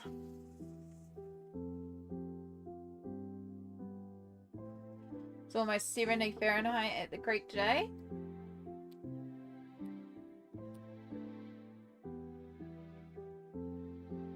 Ooh. Well, hopefully it's the not too cool but not too hot, good temperature. I'm just wondering, wonder if it doesn't feel like it's 29 again like yesterday. There's also no cloud cover like yesterday, so the humidity's not as bad, which is good. Yeah, the humidity's only 67%, and it's only 23 Celsius to Fahrenheit. So it's 73.4 Fahrenheit here, so it's fairly... The formula is to take the temperature of Celsius, times it by 9, divide it by 5, and then add 32 to get Fahrenheit. How do you know? What do you know? What I really need to do is to get on to sorting this bot, and then I can put the conversion thing in the chat. It's above freezing, 1 Celsius. Yay! Alright, we're going to give that a moment to dry and work upside down again, and we'll start up here. And I'm going to have to get some more bright green out. I think everything else is holding up, but we did use the last of our bright green there.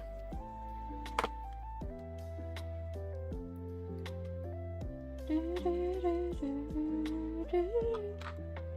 fact, we're also going to get some more of the pear, but we'll take the old pear and we'll add our dot of purple, make up a bunch more shadow tone.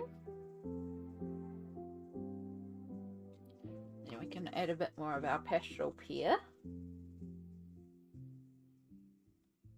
we'll just use the excess in there because it needs a little bit more pear. So all I'm doing for the shadow is I'm actually taking the darkest purple and just adding a touch of that to the green. And that is how we're making the more muted tone. Just because we need to be able to define. But I don't have darker green paint, but it also ties the two colours together. It was a suggestion from Smalt, and it was a wonderful suggestion that is working brilliantly. That is why a literal rule on the channel is in Smalt we trust.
That is Twitch's fault. They moved the buttons.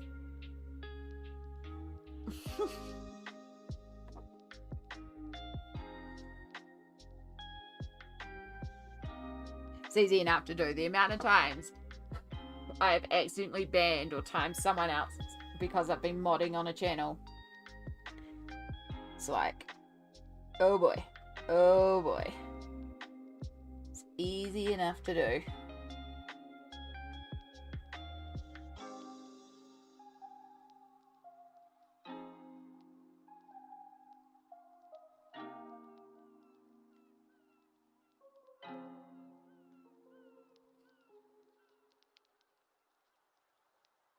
The mod tools on the Twip app play this terrible game of whack-a-mole. I don't even know where they're going to show up. It's a mod rite of passage to accidentally press the shield button and to accidentally time out and ban the wrong people.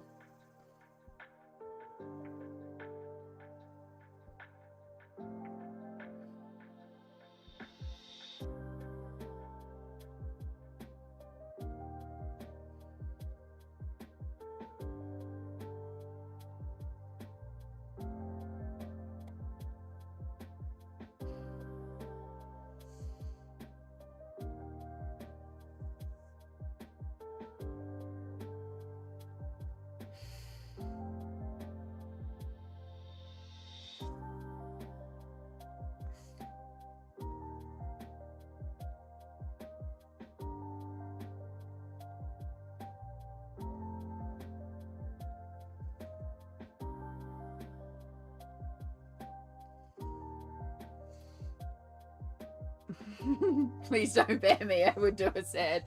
I wonder if you accidentally got banned, we would unban you straight away. It's the way that the Twitch mod buttons work is, especially when chat's moving fast, it's real easy to hit it on the wrong person by accident. Yeah.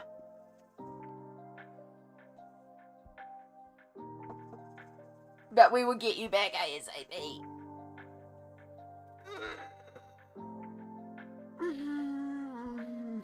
Yeah. But it is good. It's a lot better. They are a lot better now about the ban accounts and stuff like that, and warning you when it is, and taking care of the trolls and stuff like that. It is one good thing about like YouTube streaming versus Twitch streaming, is that you get a lot less of the trolls and the spam bots. And now we have a bot to fight the bots, so we don't have to worry about it so much. Because I don't want my mods to have to sit here and just be actively swinging a ban hammer all the time. I want them to be here and relax and just enjoy and vibe. But I also appreciate them being here and keeping an eye on things when I'm down and in my focus zoned out mode and I'm not seeing the chat. At the same time, we're pretty chill here. We don't have to worry too much about a lot of it.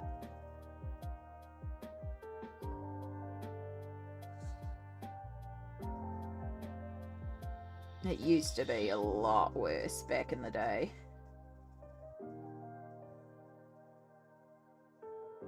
Back in those days.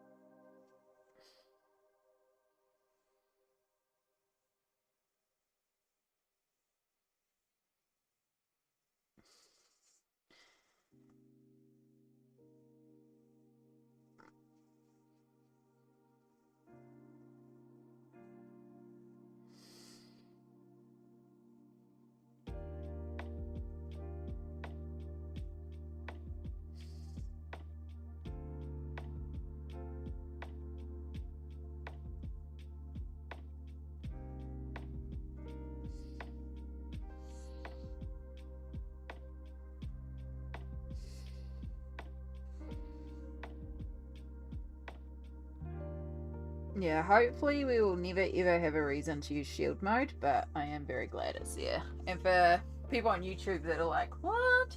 Shield mode is a button that is on Twitch, because there used to be a real trend of these things called hate raids, which were absolutely awful, where people would purposely flood to one channel together to just be awful people. And so it's an emergency button that Twitch created that kind of shuts down the Twitch chat so the mods can stop and take care of what's going on and allow just a moment of reprieve. I've had to use it twice. It was actually during the same time. It was when both Sammy and Vi were dual streaming, and Vi already has quite a good setup in place for situations like this. It wasn't a hate raid, it was a spam bot follow, where 6,000 accounts followed Vi all at once.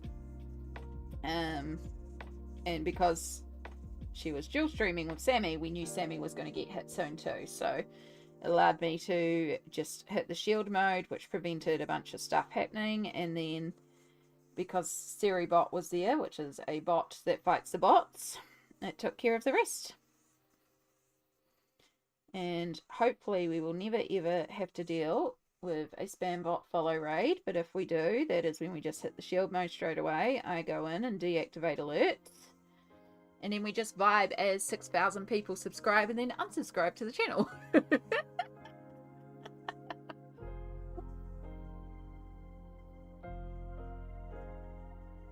It's not even, it's all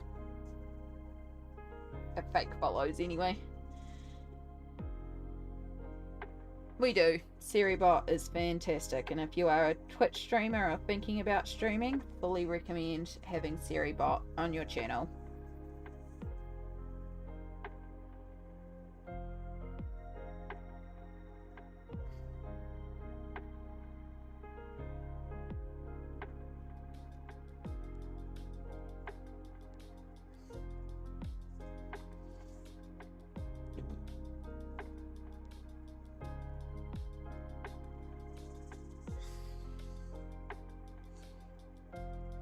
I don't know if we caught it in the VODs, but it was so cool.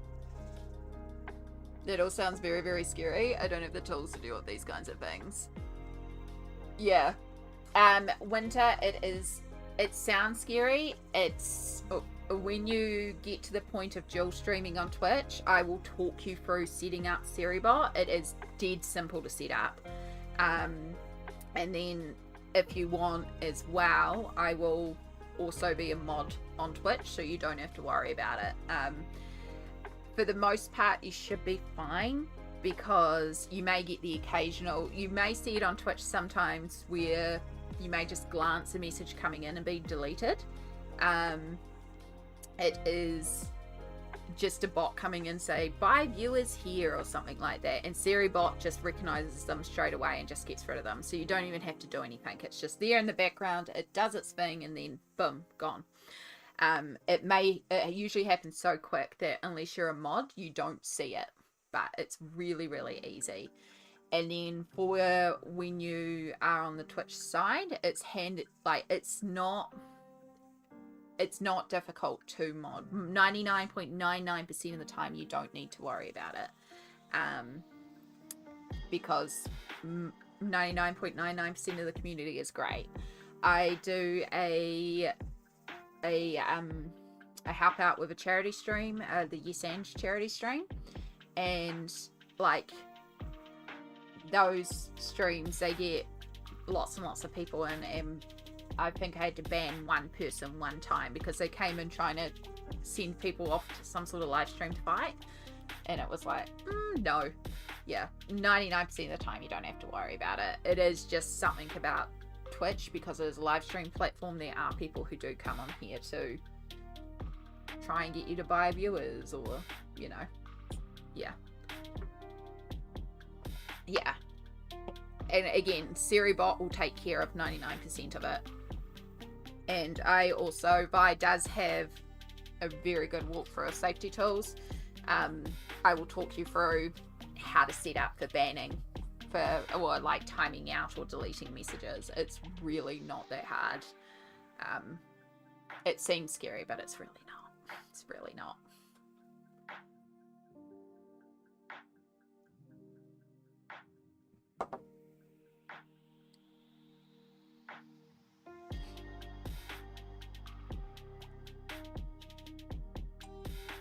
Yeah, it's only really like the super, super big accounts that need to worry about it. And like, the only time I've really had to swing the ban hammer a lot, and even I didn't swing it that much, was if I had a feature on the main page for I think it was Trans Visibility Day, was it Vi, or something like that? But yeah, it was celebration of our wonderful trans friends, and Vi did a live stream with some really cool members of the community, but because we were front page, we got a lot of not so wonderful people in because of it. So that's like the only day I really had to swing the ban hammer a lot. yeah And that was the only day, and that was, we went in, there was 3 of us that were there ready to swing and keep on top of it, because we knew. And that one, you had like thousands of people watching. So yeah, like most of the people were still cool given the percentage of it. But yeah, featured stream for 2 hours with an average of 4,000 viewers. So there was a lot going on that day. But it was a really wonderful stream, and it was really, I'm so grateful that Bud and Piper could come on and help me with that, because I knew that was going to be a hard stream, and I was not going to be in the right space to be able to manage all of that. Yeah, and Sammy was one of the guests on it as well.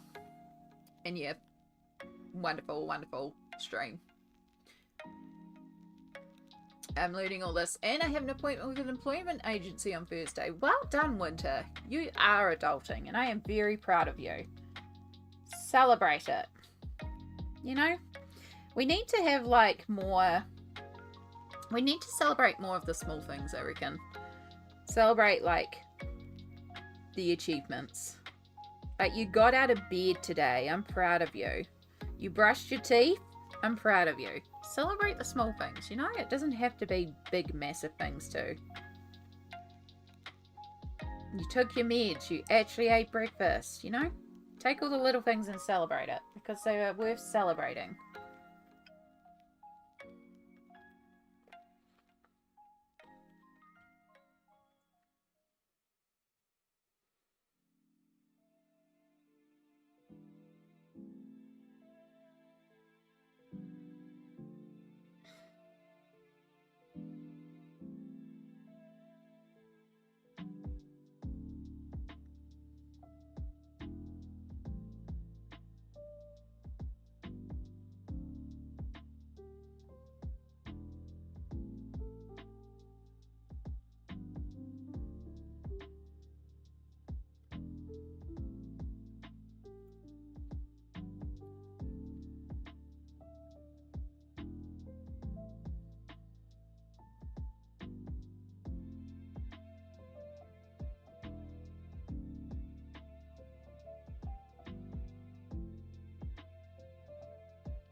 Trying to be okay with the fact I'm basically starting over again and I'm going to be make mistakes as I'm learning. The quest for perfection was partially what drove me to this Britney level midlife crisis.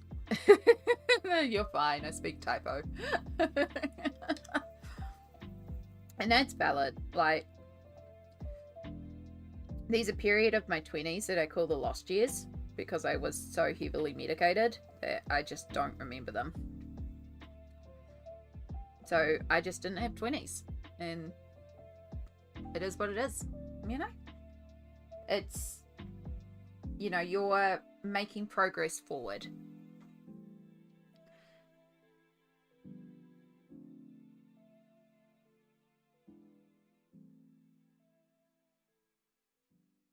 Because, yeah, I used to beat myself up that, you know, I was turning 30 and I was this and that, and I thought I'd have a house and be settled and this and this and this. And it's like, well, life doesn't work to any plan. Like, it is what it is.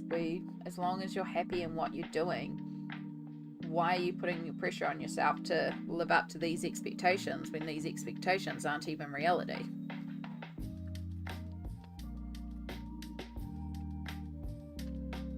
There's definitely days I'm like, you know, because I look around my life and I'm like, you know, but also I managed to find joy and happiness in everyday life. Is this the plan that I wanted? No, but with what we're doing every day, it's worth celebrating. Again, it's about finding those little moments of joys, those little moments of things that you can focus on and go this. And realizing that the expectations aren't appropriate.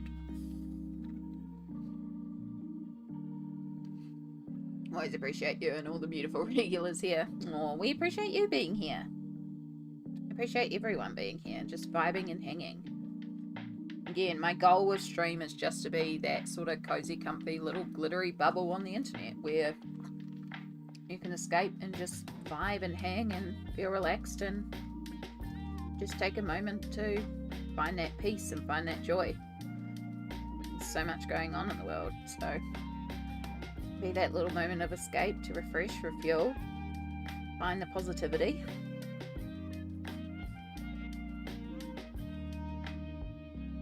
I try. because it's what I look for too. So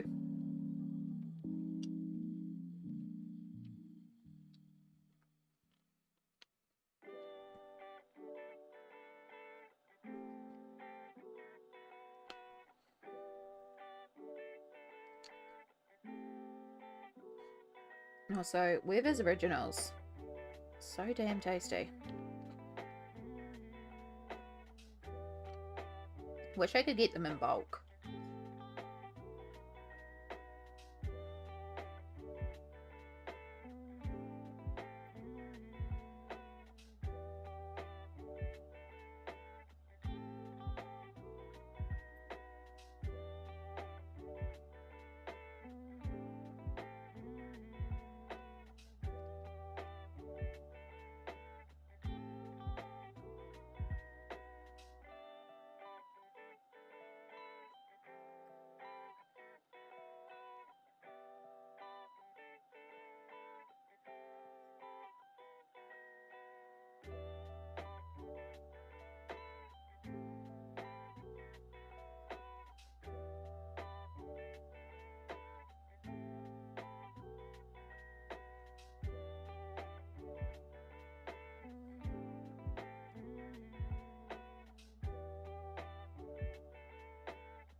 Beating the website at its own game.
Oh, alright. It's doing a little another stretch. Oh, crack. Cracks at the back.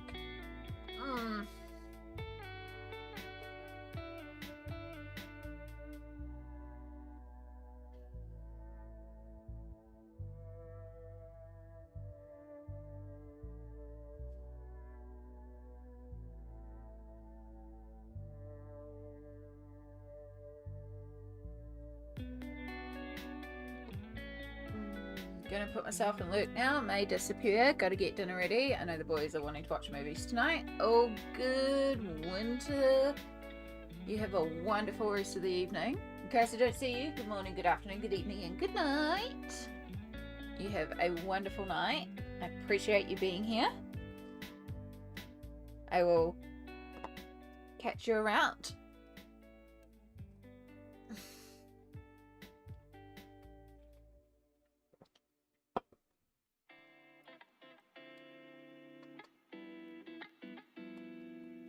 Okay. So, I want to make a really little section of dark.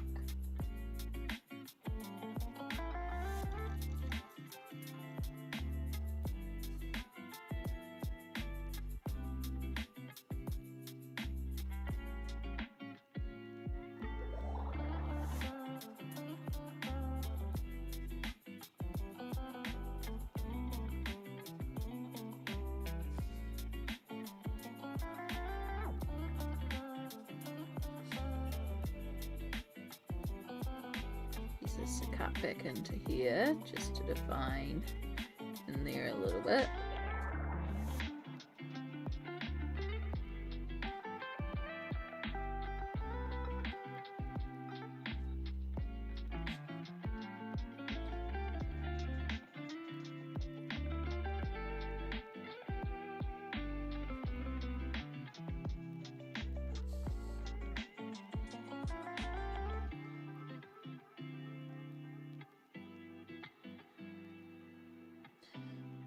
Same token, use a bit of the light and bring a couple of them forward.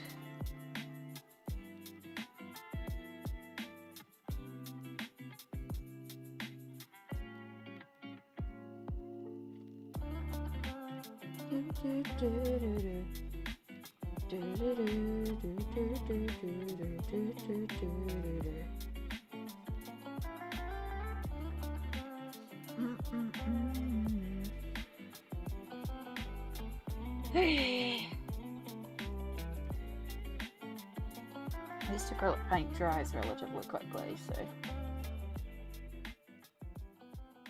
not as at risk of rubbing my hands over an already worked area and smishing it.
Okay, because of the light reflecting the wax of the prism, I coloured black instead of dark brown. Damn. Oh, sorry, Stardust, especially with it being black. 3D are finished. Just need to do all the snow and the embellishments. Well done, Yana.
Having trouble with this bookshelf and books. Oh.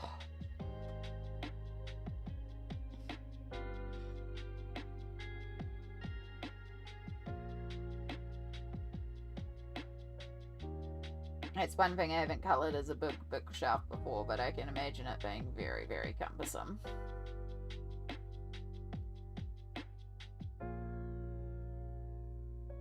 And there's a page in Romantic Country too. That's lots and lots of bookshelves.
So I've got to be real careful starting around there because part of it turns back into purple.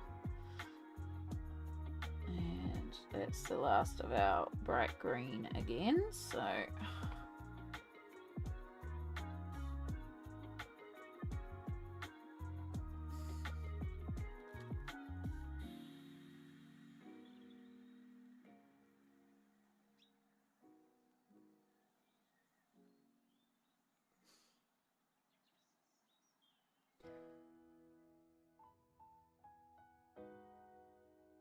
we need a few more pops of this fluoro green, just as fluoro green, just to bring a bit more natural fluoro into this.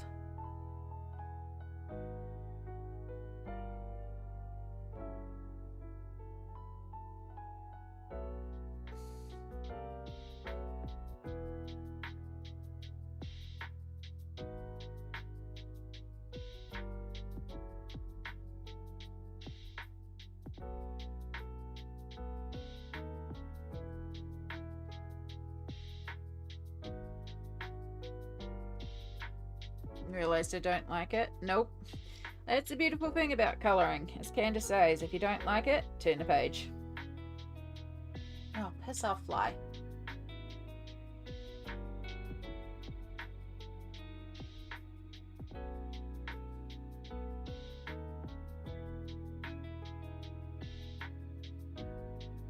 Hate the way that they buzz and they go right by your ear. So gross.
Gotta love summer.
Just brightening up some of the fire, just adding in a bit more light tone. Meal prep time. Talk to you later. Take care. Keep colouring. Will do, Stardust. Have a wonderful rest of your evening. Hope all your meal prep goes well. Thank you so much for being here, lovely.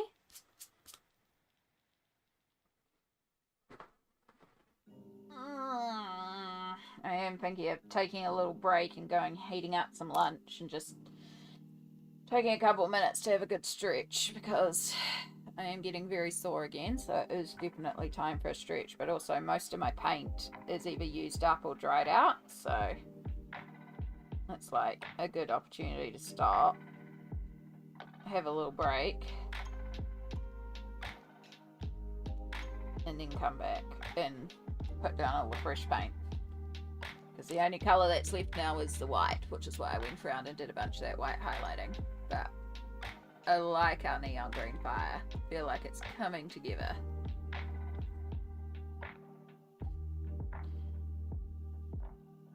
Do I stop and just heat up some food and have a break, or do I just end for the day, is what I'm just trying to figure out.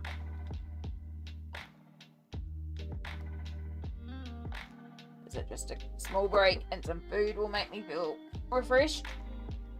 I do want to keep painting though. I'm really enjoying it and I want to keep painting. I want to finish this main today. So, yeah. Okay, we're going to take a 5-minute or so break while I throw some food in the microwave.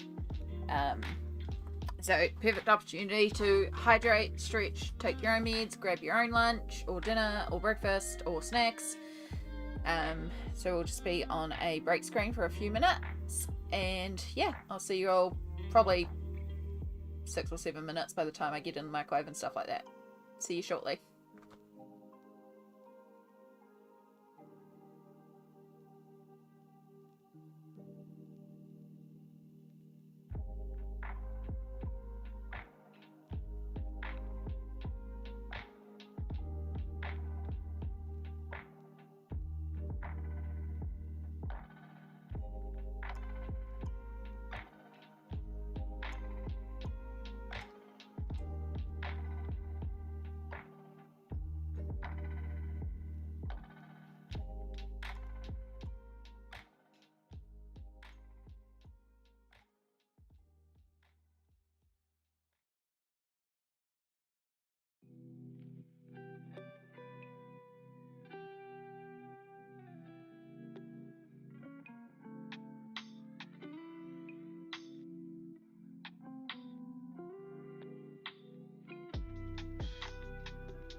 Okay, we are back. We should be back. I have spinach, pumpkin, lasagna. Same dish I've been living on for the last few days.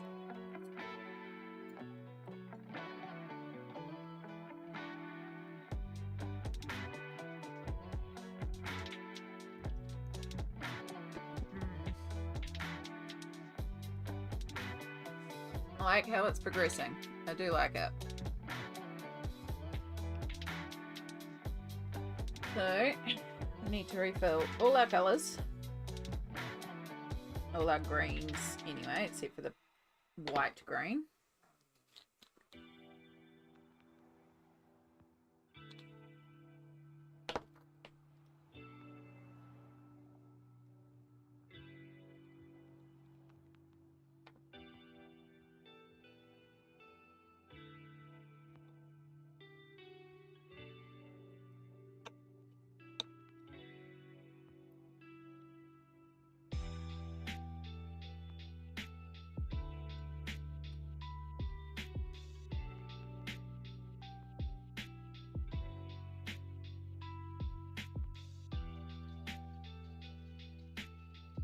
Some more desaturated, even though I did do most of the shadows already for this section, but you never know when you need to touch things up.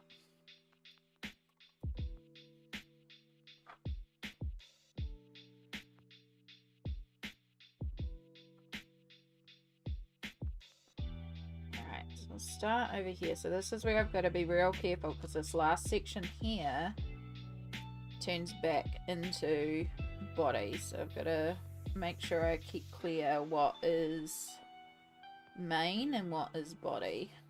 So if we do these edges first, so we know, obviously this section here is definitely fire.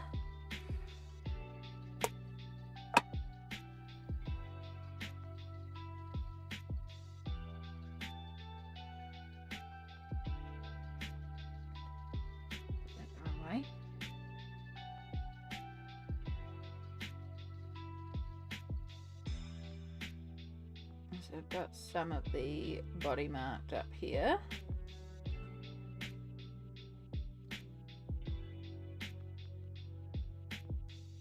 And that gradiates out from body into fire.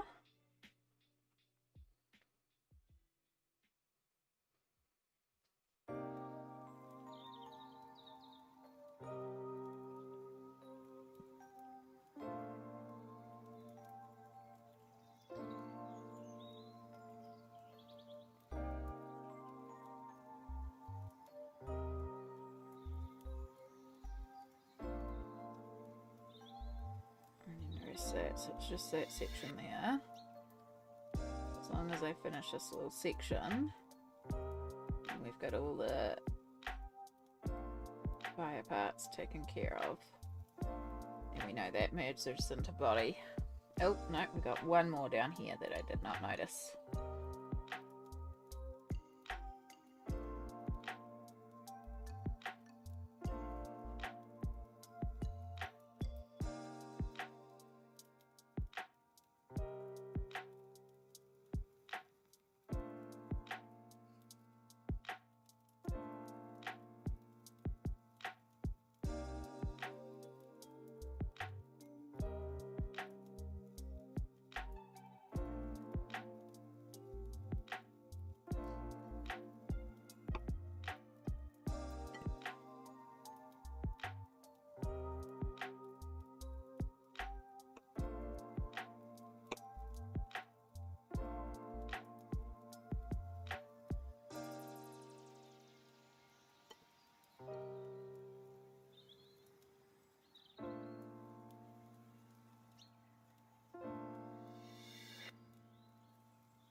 hope you're all doing well out there and you had a good little break, got a stretch in and all that good stuff. Looking after yourself. And that whatever projects you're undertaking today are still continuing to go well. Maybe even have been finished and are moving on to the next one.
Yeah, definitely a good idea to get some food.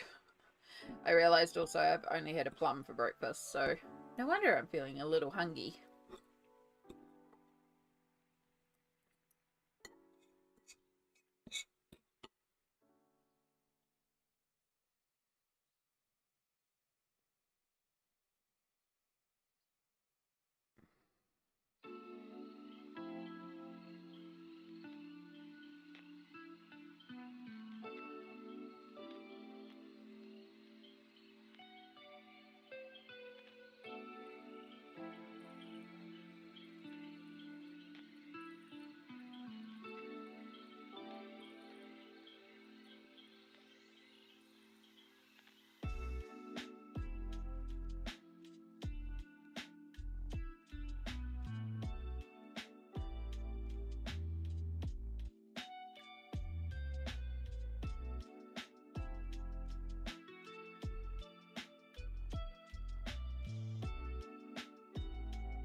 Perfection. Hello. Hello. Sorry, I was a little bit in the zone there. Oh my goodness, Stardust. Hello. Another Stardust. Yeah. Stardust CMT has just popped out to meal prep theirs dinner, so I'm doing good. I hope you're both doing well. So sorry, I was in the zone there, so I missed the hello messages. It all happened a bit while I'm painting. But yeah, we're doing good. I just heated up some lunch, so I had breakfast / lunch. And we're making progress on our manticore with green flames. We're getting there. With the just about finished the main. So close to finishing the main, which is really, really exciting. So I'm working on it at a bit of a odd angle, but it makes it easier to do this section. But yeah. So purple manticore with green fire. I've still got to go in and do some like green highlights on the body for the fire, like I did a little bit on this rock here. But I still got to do all around and all that sort of stuff. But we're just working bit by bit through the main.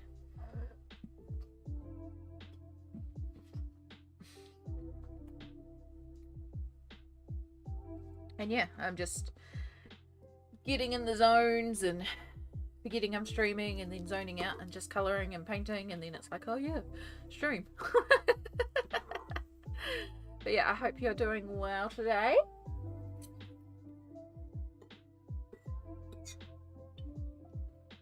Having my morning latte, don't know what I feel like colouring today. It's always a hard decision sometimes. What to lunch? The same thing I've had for the last few days. The pumpkin and spinach lasagna I made. There's one more serving left after today's lunch, which will be tomorrow's breakfast because we've got dinner in the crock pot. It's lasted us a really good amount of time, which is always great. And it's been delicious. And it's meant I haven't had to cook since Saturday? I think Saturday, yeah.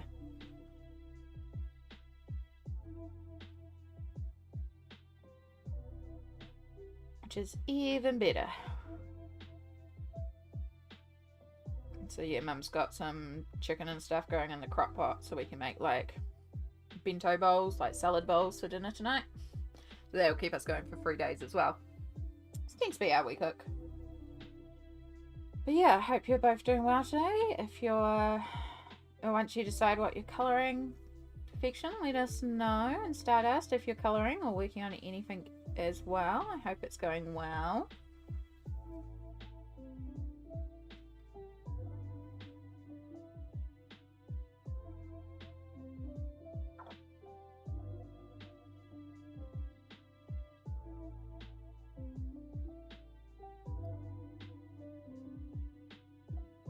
It's nearly midnight here and couldn't sleep. Oh my goodness.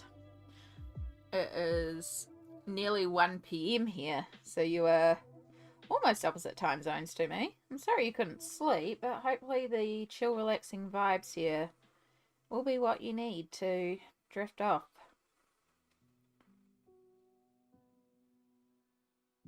There's actually a few people that put on my VODs to sleep. Which I love. Like, I love that they feel safe enough to go to sleep with me, you know? Because it means you feel safe and cozy and comfortable.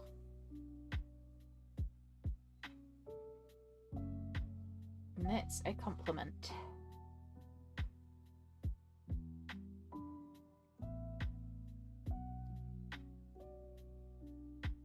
I just started a double page in Mythic Worlds today. Ooh.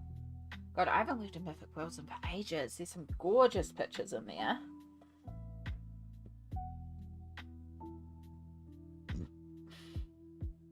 Sorry, I ate my lunch a little too fast there, so now my stomach's a little mad at me.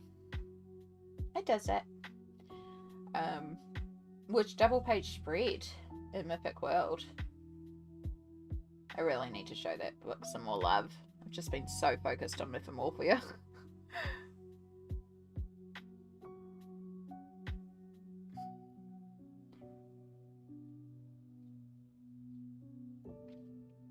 It's always good when leftovers last for days. It is. It's how I cook. I cook once and eat for 4 days. I don't mind cooking. I quite enjoy it, but it's just it takes a lot of energy. So I'm better to cook when it's a good day. Cook a big portion and then know that I'm covered. And then when it's not so good days, I still have good food.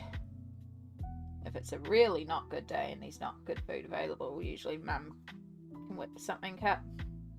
And if we both can't whip something up, well then supermarket or takeaway.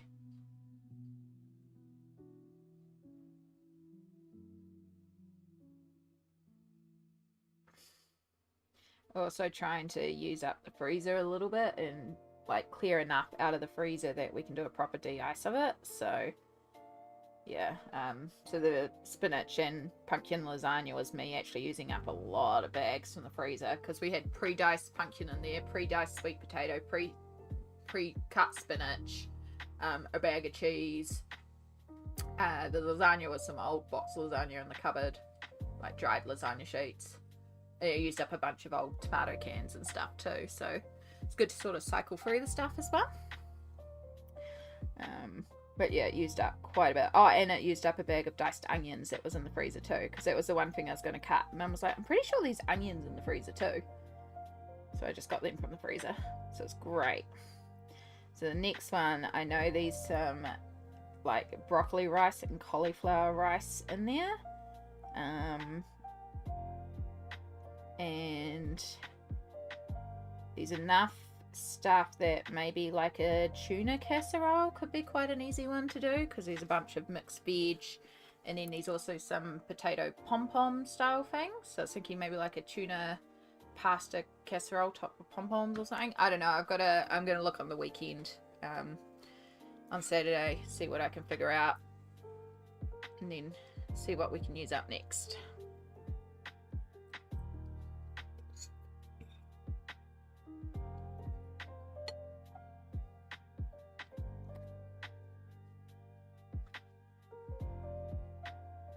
Might just pick at my buddy and party, Hannah Carl's on, and working bits of the snake, and might try to colour another buddy as well. Nice.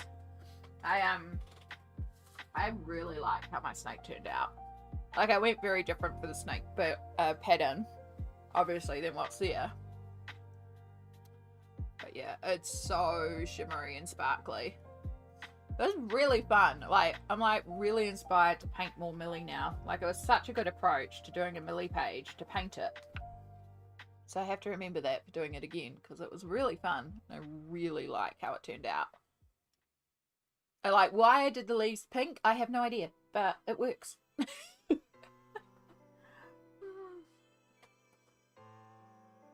One with the creepy snake demon thingy coming out the volcano at the beginning of the book. Ah, yes, I know the one, Stardust. It's a good spread. It's a good spread.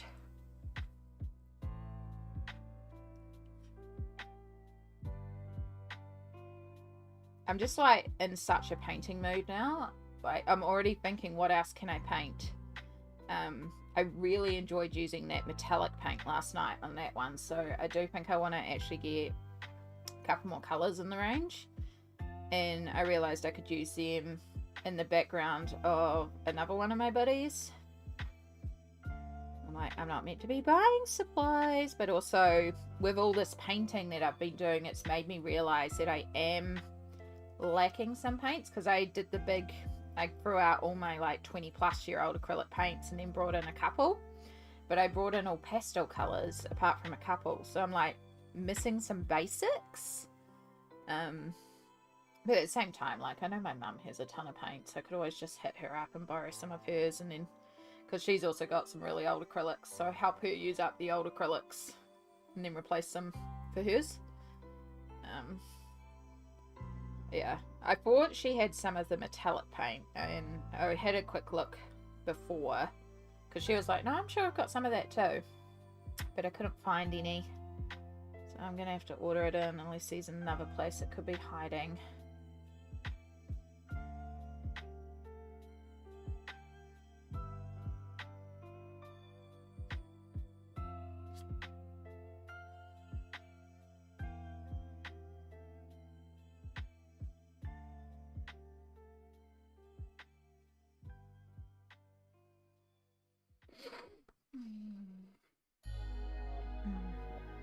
I love that. I've been painting a lot more too. It's easier on the hands. It is. And it's also fun to just like try do different things. Like it's just a lot of fun. I think that's why I'm enjoying it. It's just something a bit different too. But yeah, the mood right now is definitely painting. Enjoying getting the acrylic paints out. Just going for it. That's like, oh, that's the mood, that's the mood. You can always plan another page in the group. We probably could. I'll see how I go. By the end of the month, I might be over it. Like, if I do a bunch of painting this month, by the time the end of the month rolls around, I might be like, yeah, no, I'm done. And I'm already at, like, 11 or 12 buddy colours this month. There's even more since the colouring plans video, because I forgot about the one with a mirror. And then I mentioned in the plans doing one in the Fledgling Fairies and other Stardust CMT. We have Stardust CMT, we have Stardust Cindy, and now we have Stardust. So we're gonna have to specify this. Stardust CMT and I are gonna buddy up because they have Wildflower Folk, and so there were 2 images in Fledgling Fairies that I haven't done that is also in Wildflower Folk, so we're gonna buddy on that. And then I think there's another one as well. Like, it's just, there's a lot more buddies now that, like, even more than the already insane amount that I'd already planned for the month. But I'm still confident I'll get them all done. But I'm also like, I probably shouldn't take any more buddy colours on right now. Because it's at like 11 or 12 or something.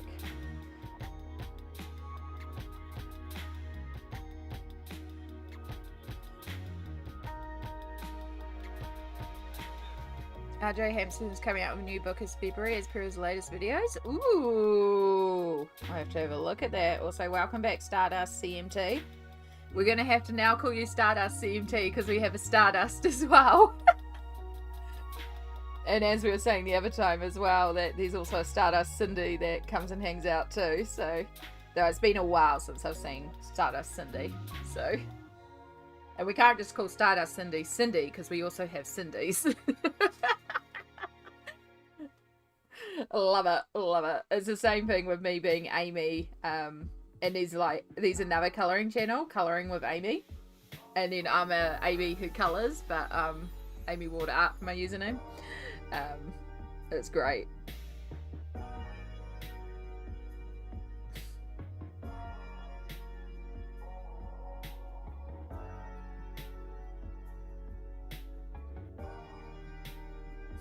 All the excellent people with excellent names.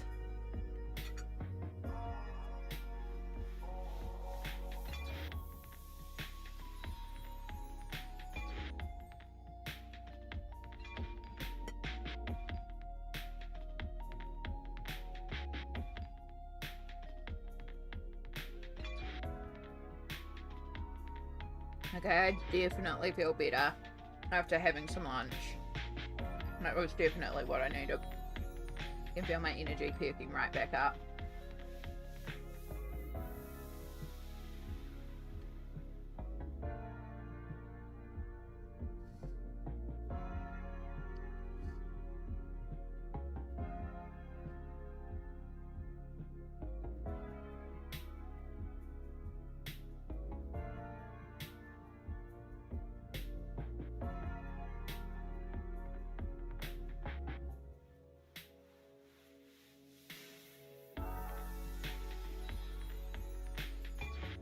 Sharp is still cooking. I just seen the video. I was like, I have to tell them. Yes. I really do like RJ Hampson's work. I do really want to get a couple more of his books, but I'm also really trying not to buy especially books right now. It's just really not in a budget. It's the same with, like, I really do want to get these metallic paints now, but it's not in the budget. The budget is nil. The budget is the 48 cents I have in my bank account. Woo!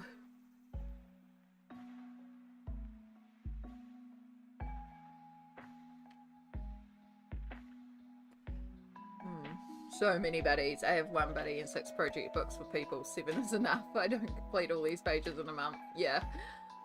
Yeah. You're making me hungry. Might need a midnight stack. Heck yeah. It's unfortunately a common problem here, Stardust. We often talk about food and people end up hungry. Especially when we start going on a candy rant. When we start talking about different candies and treats and... yeah. Yeah, it's a problem. Magical Worlds book. It's a frog's mandala picture. The frogs are so cute. Don't you need to get your total pages up to 40,000? I mean, what are we at again? Bazinga.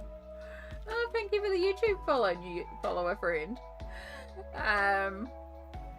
I mean, that's a lot of books if we're aiming for 40,000 possible pages to do, because the collection currently has 13,006, so that's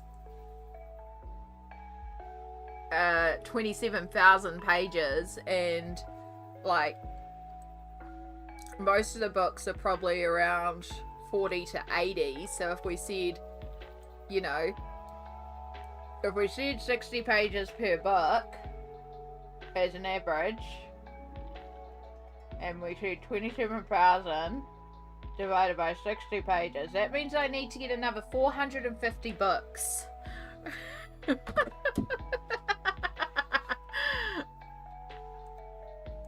Oh my god, I couldn't imagine having like 700 colouring books in the collection.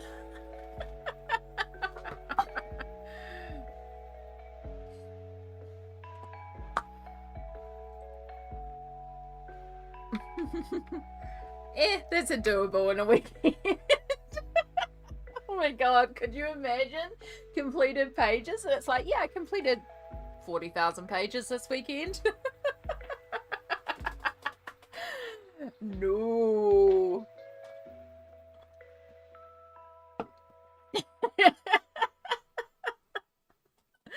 Yeah, just all start donating books and suddenly it's like, yep, and then I just get like paint and go splat and splat the book together and be like, that one's painted, next one.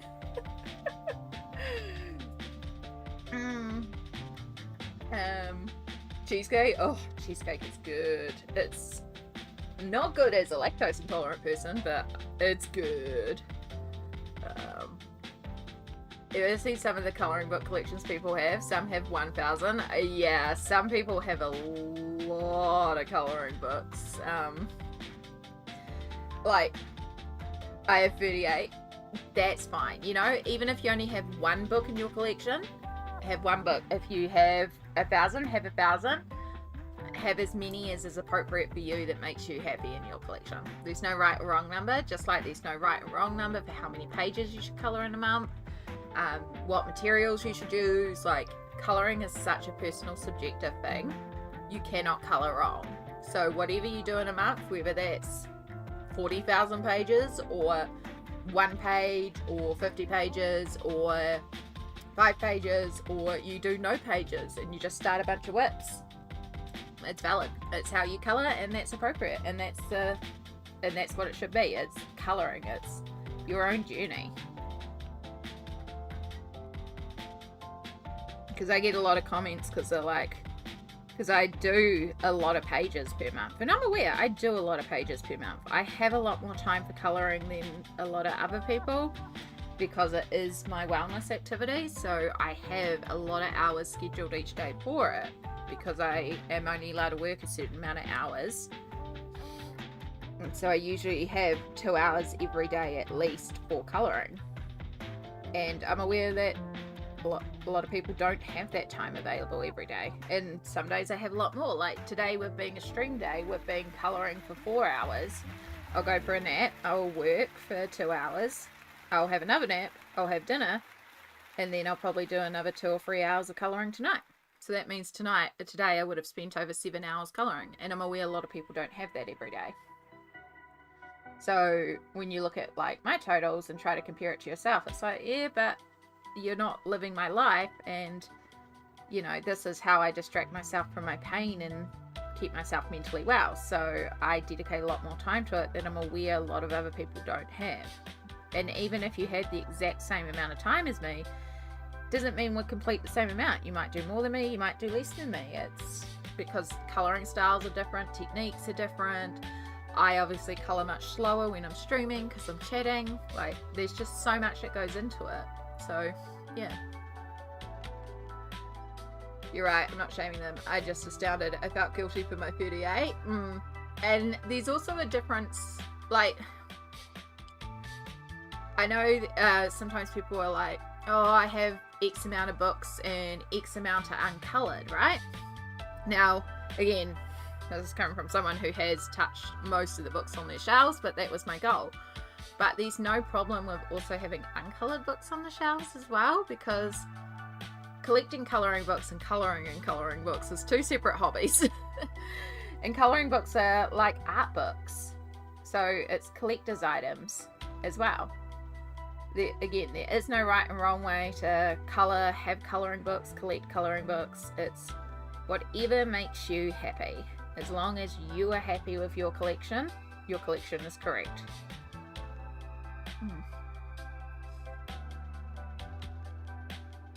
I have 245 in my collection. I don't feel like I need any more books, but when my favourite artist comes out, I'll get it. Yeah. I have... Where am I? Where's my journal? Where's anything around here? There it is. I could have just looked at my colouring book tracker. That would have been appropriate. So it's right there. Because of my birthday haul, my total went up. 256 is where I'm at. But, like, I'm happy with it. I need to update this list with the additional books that have been added. Whee!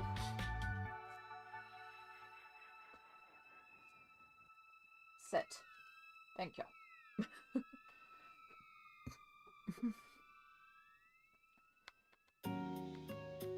I don't think I've ever counted my books. You don't have to. I only do because of my love of stats. I am a bit of a stats nerd. I like knowing like percentages and stuff like that. Like my colouring book collection tracker that I pulled up before. This is a spreadsheet that let me just shrink this down slightly so you can still see my face. Hi.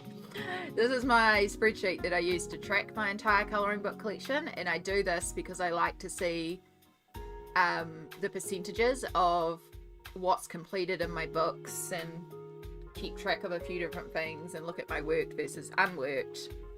But then the other thing I can do with this, and this is where the running joke of 40,000 pages and stuff comes from, is because in the spreadsheet I track how many pages in the book I would colour, not the book count total, but how many I would colour, and then how many pages I've done in the book. I can use it to work out exactly how many pages in my collection are uncoloured, and then to be a real nerd, I can work out my monthly average of how many pages I colour a month and divide how many pages are left to done by the average, and then divide it again by 12 to get years, 10 months into a year, and know that I have 24 years worth of colouring in my collection.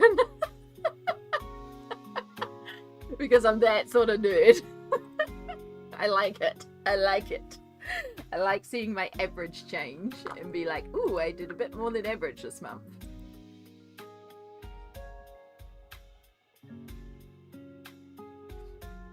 Biggest collection's probably Colouring Heaven then Kerby. Mine would actually probably be the same. I have quite a few Colouring Heaven. I have stopped because the local mum and pop store that I used to get them from closed down, unfortunately. I occasionally will buy a digital one now, but not all of them are digital. But I actually prefer doing it that way and being a little bit more selective. I did kind of get everyone more to support the lovely mum and pop store. But it meant that I've got quite a significant Colouring Heaven collection. And then I have all the Kerbys, because Kerby is my favourite illustrator. So Kerby is an auto buy for me.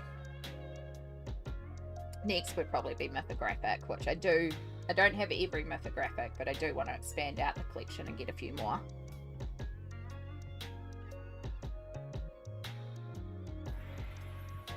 Not that I need to, because as you can see, I have 24 years worth of colouring if I keep up that monthly average of 45. That is going on January's total pages for the average. Obviously, as we get more data points throughout the year, the average will be more appropriate. Last year's average was 21.5 pages, which makes it about 50 years worth of colouring. But it depends on the month, because some months I will do a lot of colouring, and then some months I'll do none because I need a mental break. So it really just depends on the month.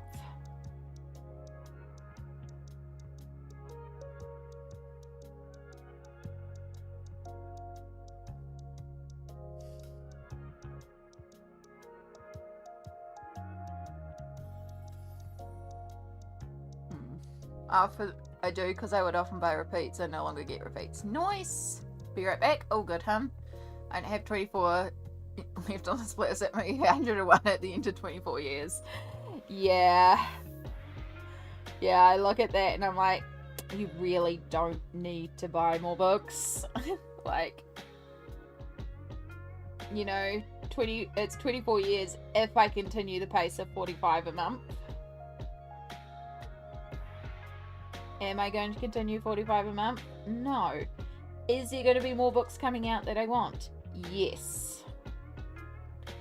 So, yeah, I probably do, like, I did do a big unhaul last year.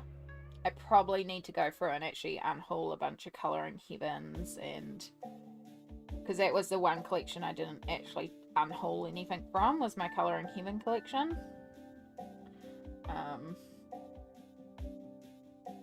And that's probably the one collection where there is a lot of stuff I could unhaul. But the rest of the collections have been pared down quite a lot.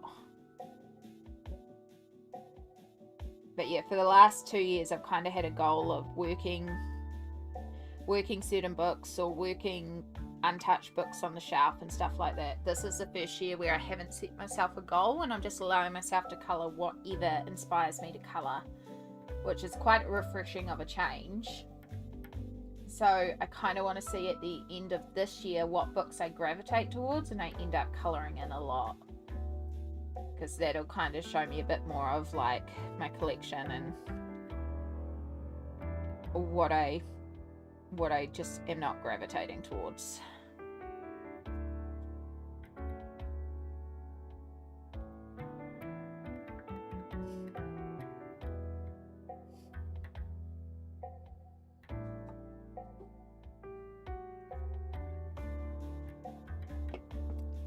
I'll be so slow at colouring, I'll be colouring forever and not get through my collection.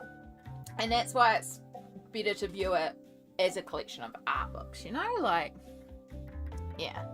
Just another page, just a simple one. Now I need to get ready for a birthday party, and if I have time I'll start another page. Well done, Annie, getting that page done. Yeah, we could absolutely have worse hobbies and habits. Like, yeah, colouring is, as I was saying, colouring is my mental wellness activity, so it is definitely a wonderful hobby to have. And creativity and creative endeavours are shown to be so beneficial for mental well-being, so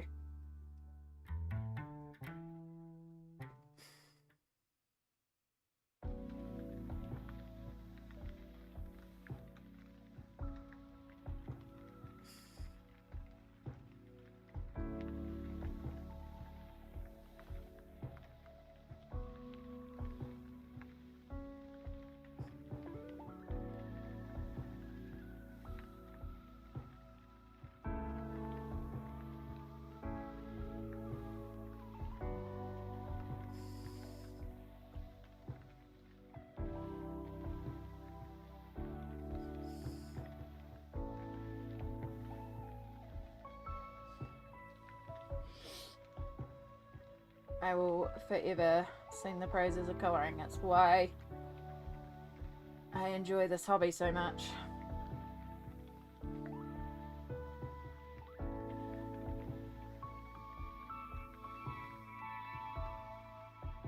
That's why I also do streaming and YouTube videos and stuff like that. It's the hobby of the hobby. but I enjoy sharing the hobby. There's so many wonderful people to connect with about colouring. Made so many friends for colouring. Love it. Just absolutely love it.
I think we're nearly done with all like the main areas.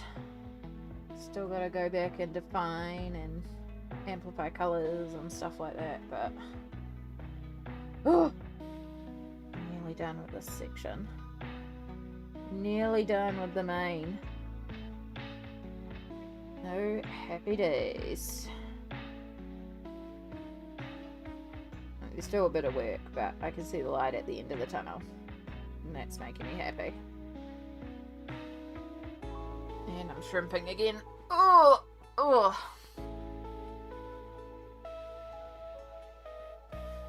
I'm shading and layering over and over. Yes, I'm avoiding doing the background. Valid.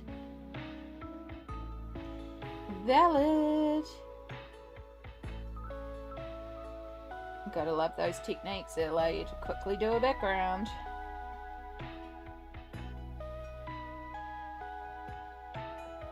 Like this one, where I just did smushy watercolour.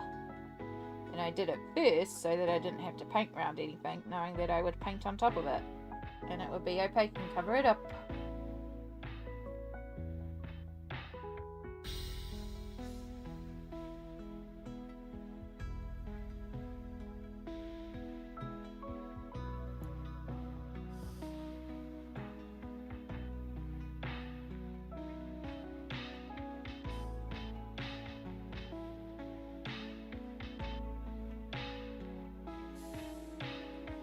Okay.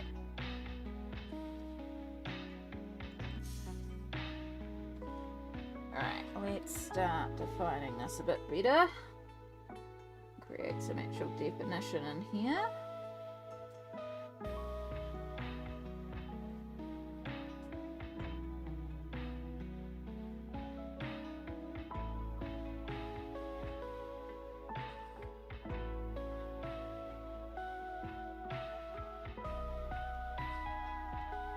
Importantly, let's load up the fluoro green and get some concentrated green in here. Because this fluoro green is quite transparent, so we've got to do some pretty significant layering to actually get our vibrant pop of green that we need.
Also, I'm a nightmare for choosing colours.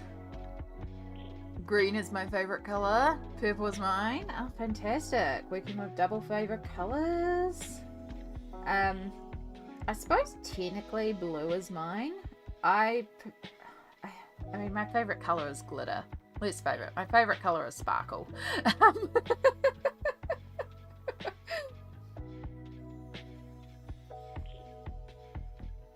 My hair was blue for a long time, so blue is very strongly associated with me, and I do really like blue. When I finally get some spoons and get off my butt and do it, I will re-dye my hair blue again. We will be back to blue hair. Eventually. I really like the combination of pink, purple, and blue.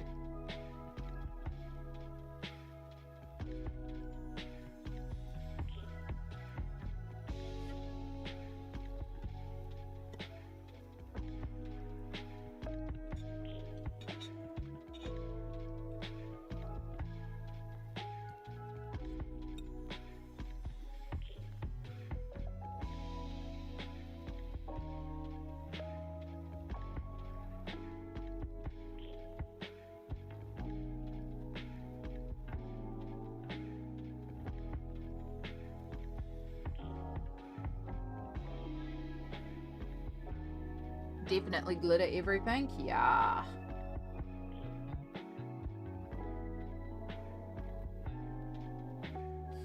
Do love our glitter here. That's why another rule in colouring for me is if in doubt, glitter it out.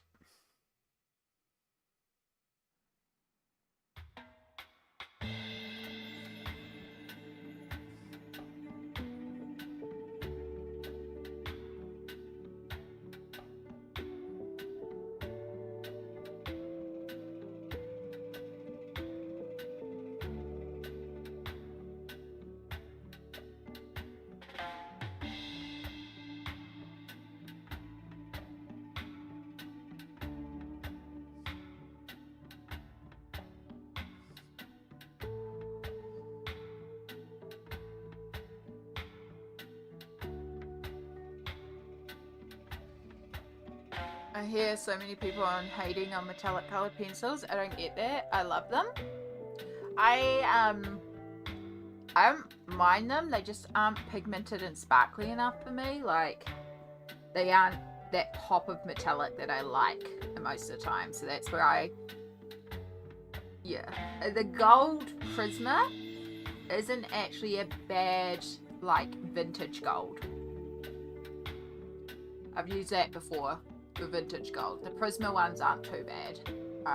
The Polychromos ones are just not very metallic and sparkly, you know? That's my only thing about metallic pencils. If they actually had more metallic sparkle, I'd be all for them. But if I want metallic, I want metallic. Yeah. Look, I'm eepy and just want to be snuggly. Oh good, you snuggle away. Back, moved over to my desk. Welcome back, perfection. Right, I tried this one earlier.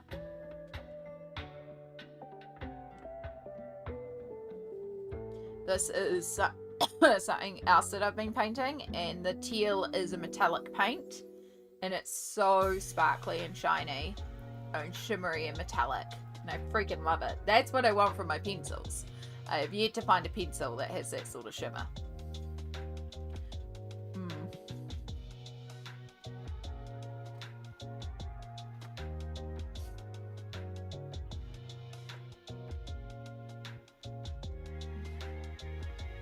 The Pit pens have a nice metallic, especially the copper ones. Ooh, good to know.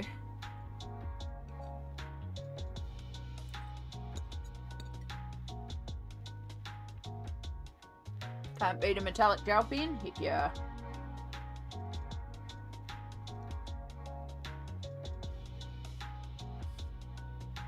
I use, I just did exactly what I said I wasn't meant to do. You are purple. I need to highlight that edge so it's clear. It's like a highlight edge.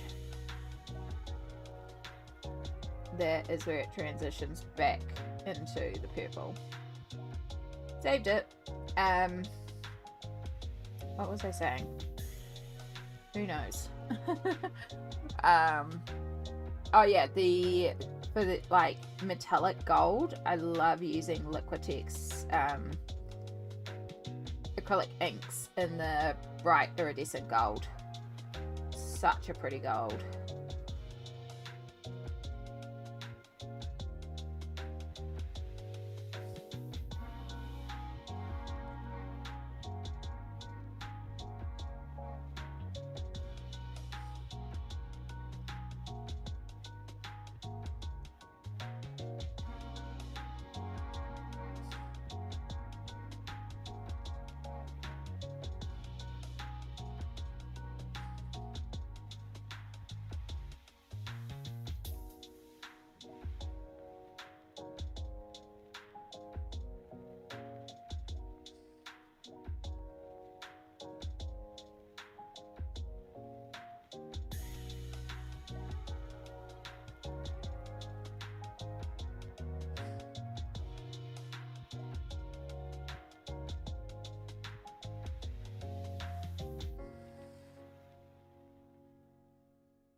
You should have some bright green. You should definitely be bright green. You can have some bright green.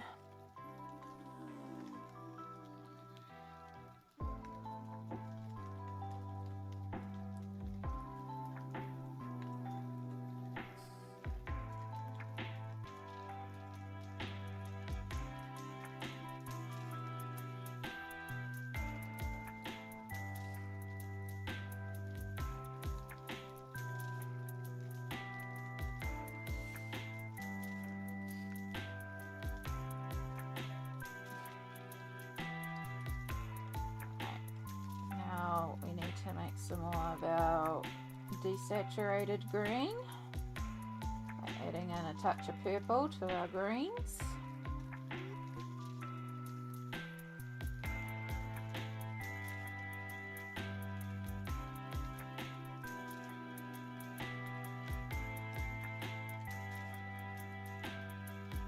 I'm going to use this to deepen certain areas.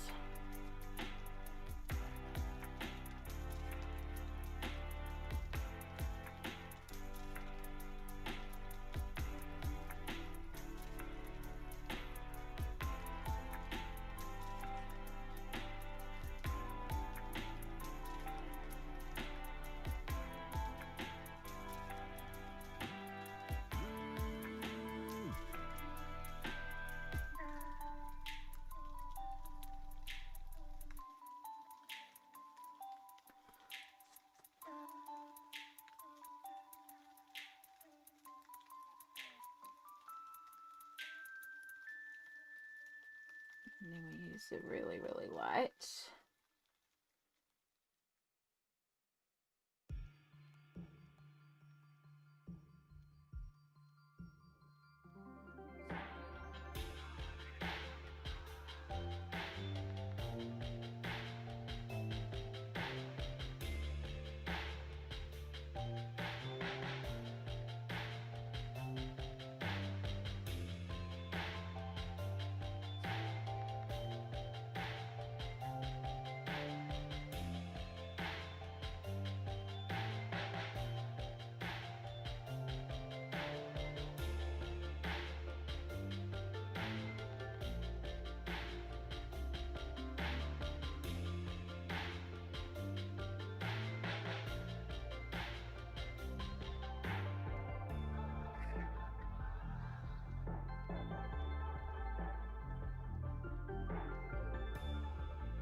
need to try and sleep now. Hopefully catch you again soon. Have a good day, you two Stardust.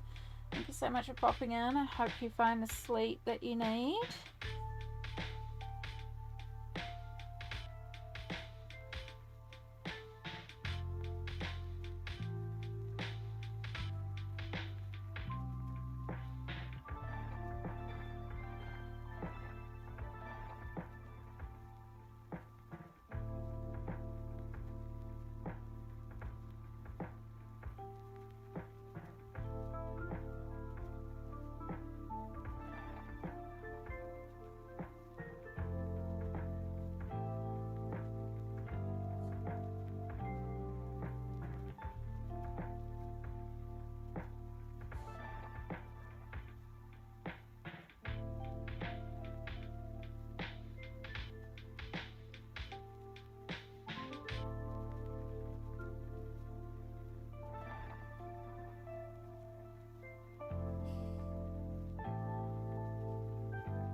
It's going a little chunky in some areas.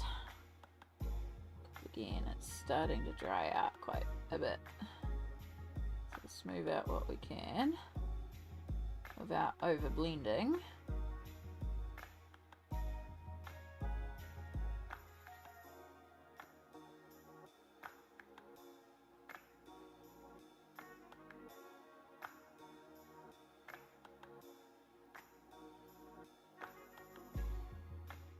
All good, Nessa. I hope you feel better soon. Get plenty of rest, and yes, hopefully we'll see you again next time feeling much better. We are going to be wrapping up here in a minute for today anyway, so my paints have dried out again and it's about my nap time. And we finished the main, which was the goal for today, so I feel pretty pleased with the progress for the day. I'm going to take green, take what I can of the purple, make a really dark desaturated colour, water that right down, just use it around the edge, a couple of areas just to make sure that contrast between the light and the dark is significant and obvious.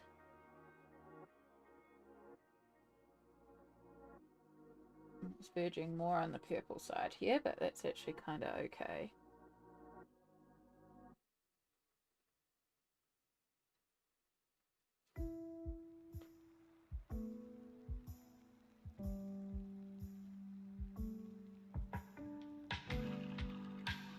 Use that to deepen a couple of areas quite a bit.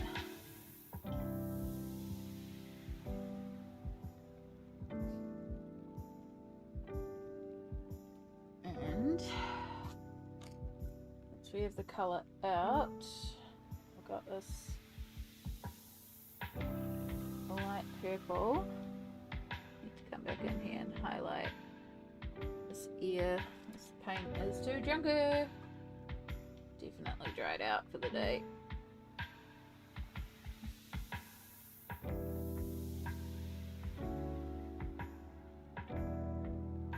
Make that ear pop out a bit more.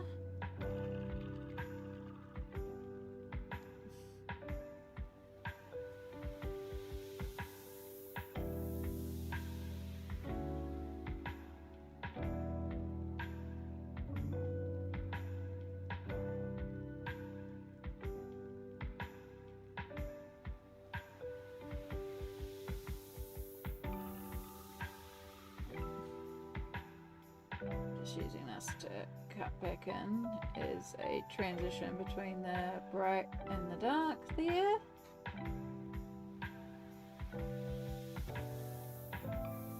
And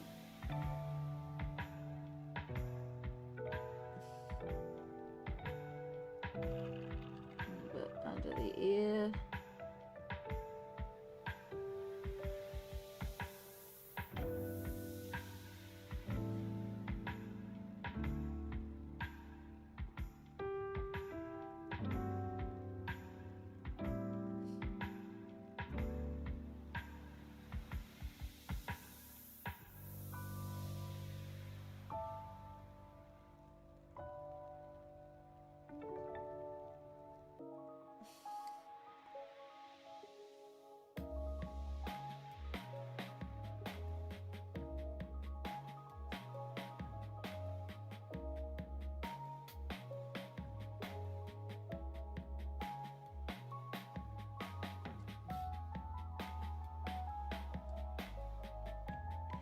You need to pop forward a bit.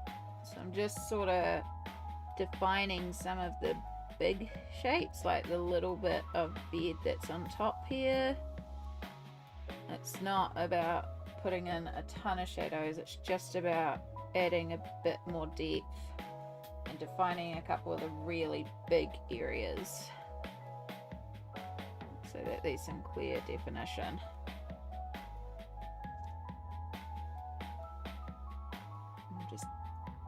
deepening values.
This is one of those things where you could just pick away for hours at it.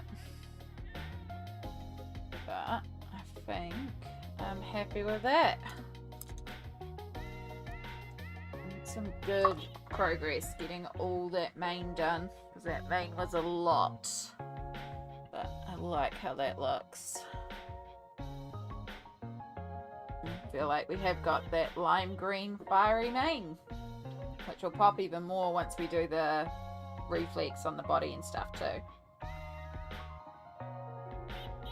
But we have to finish off the body first. So let's make sure we clean our brushes. I don't do the normal thing of where I just dump them in the water and then forget about them and they start curling. I don't think I even used that one. I think I just pulled that one out. Make sure we keep those.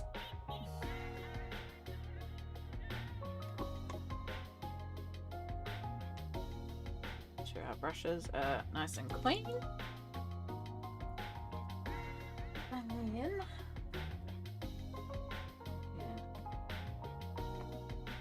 remove the paints. Make sure we keep the palette somewhere where if it gets knocked, it's okay.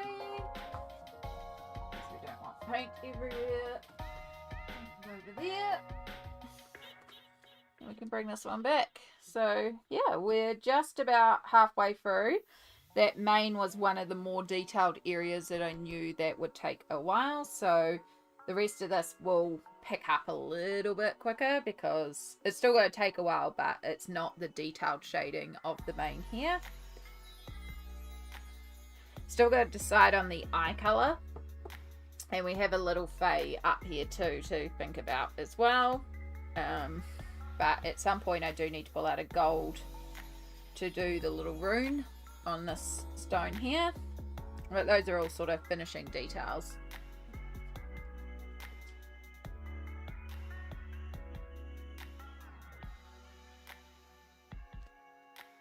Yeah, I like how it's coming together, but for now it is nap time. I'm going to have to take a nap before work, do some relaxing, some recovering, so that I can actually work like a functional human somewhat tonight.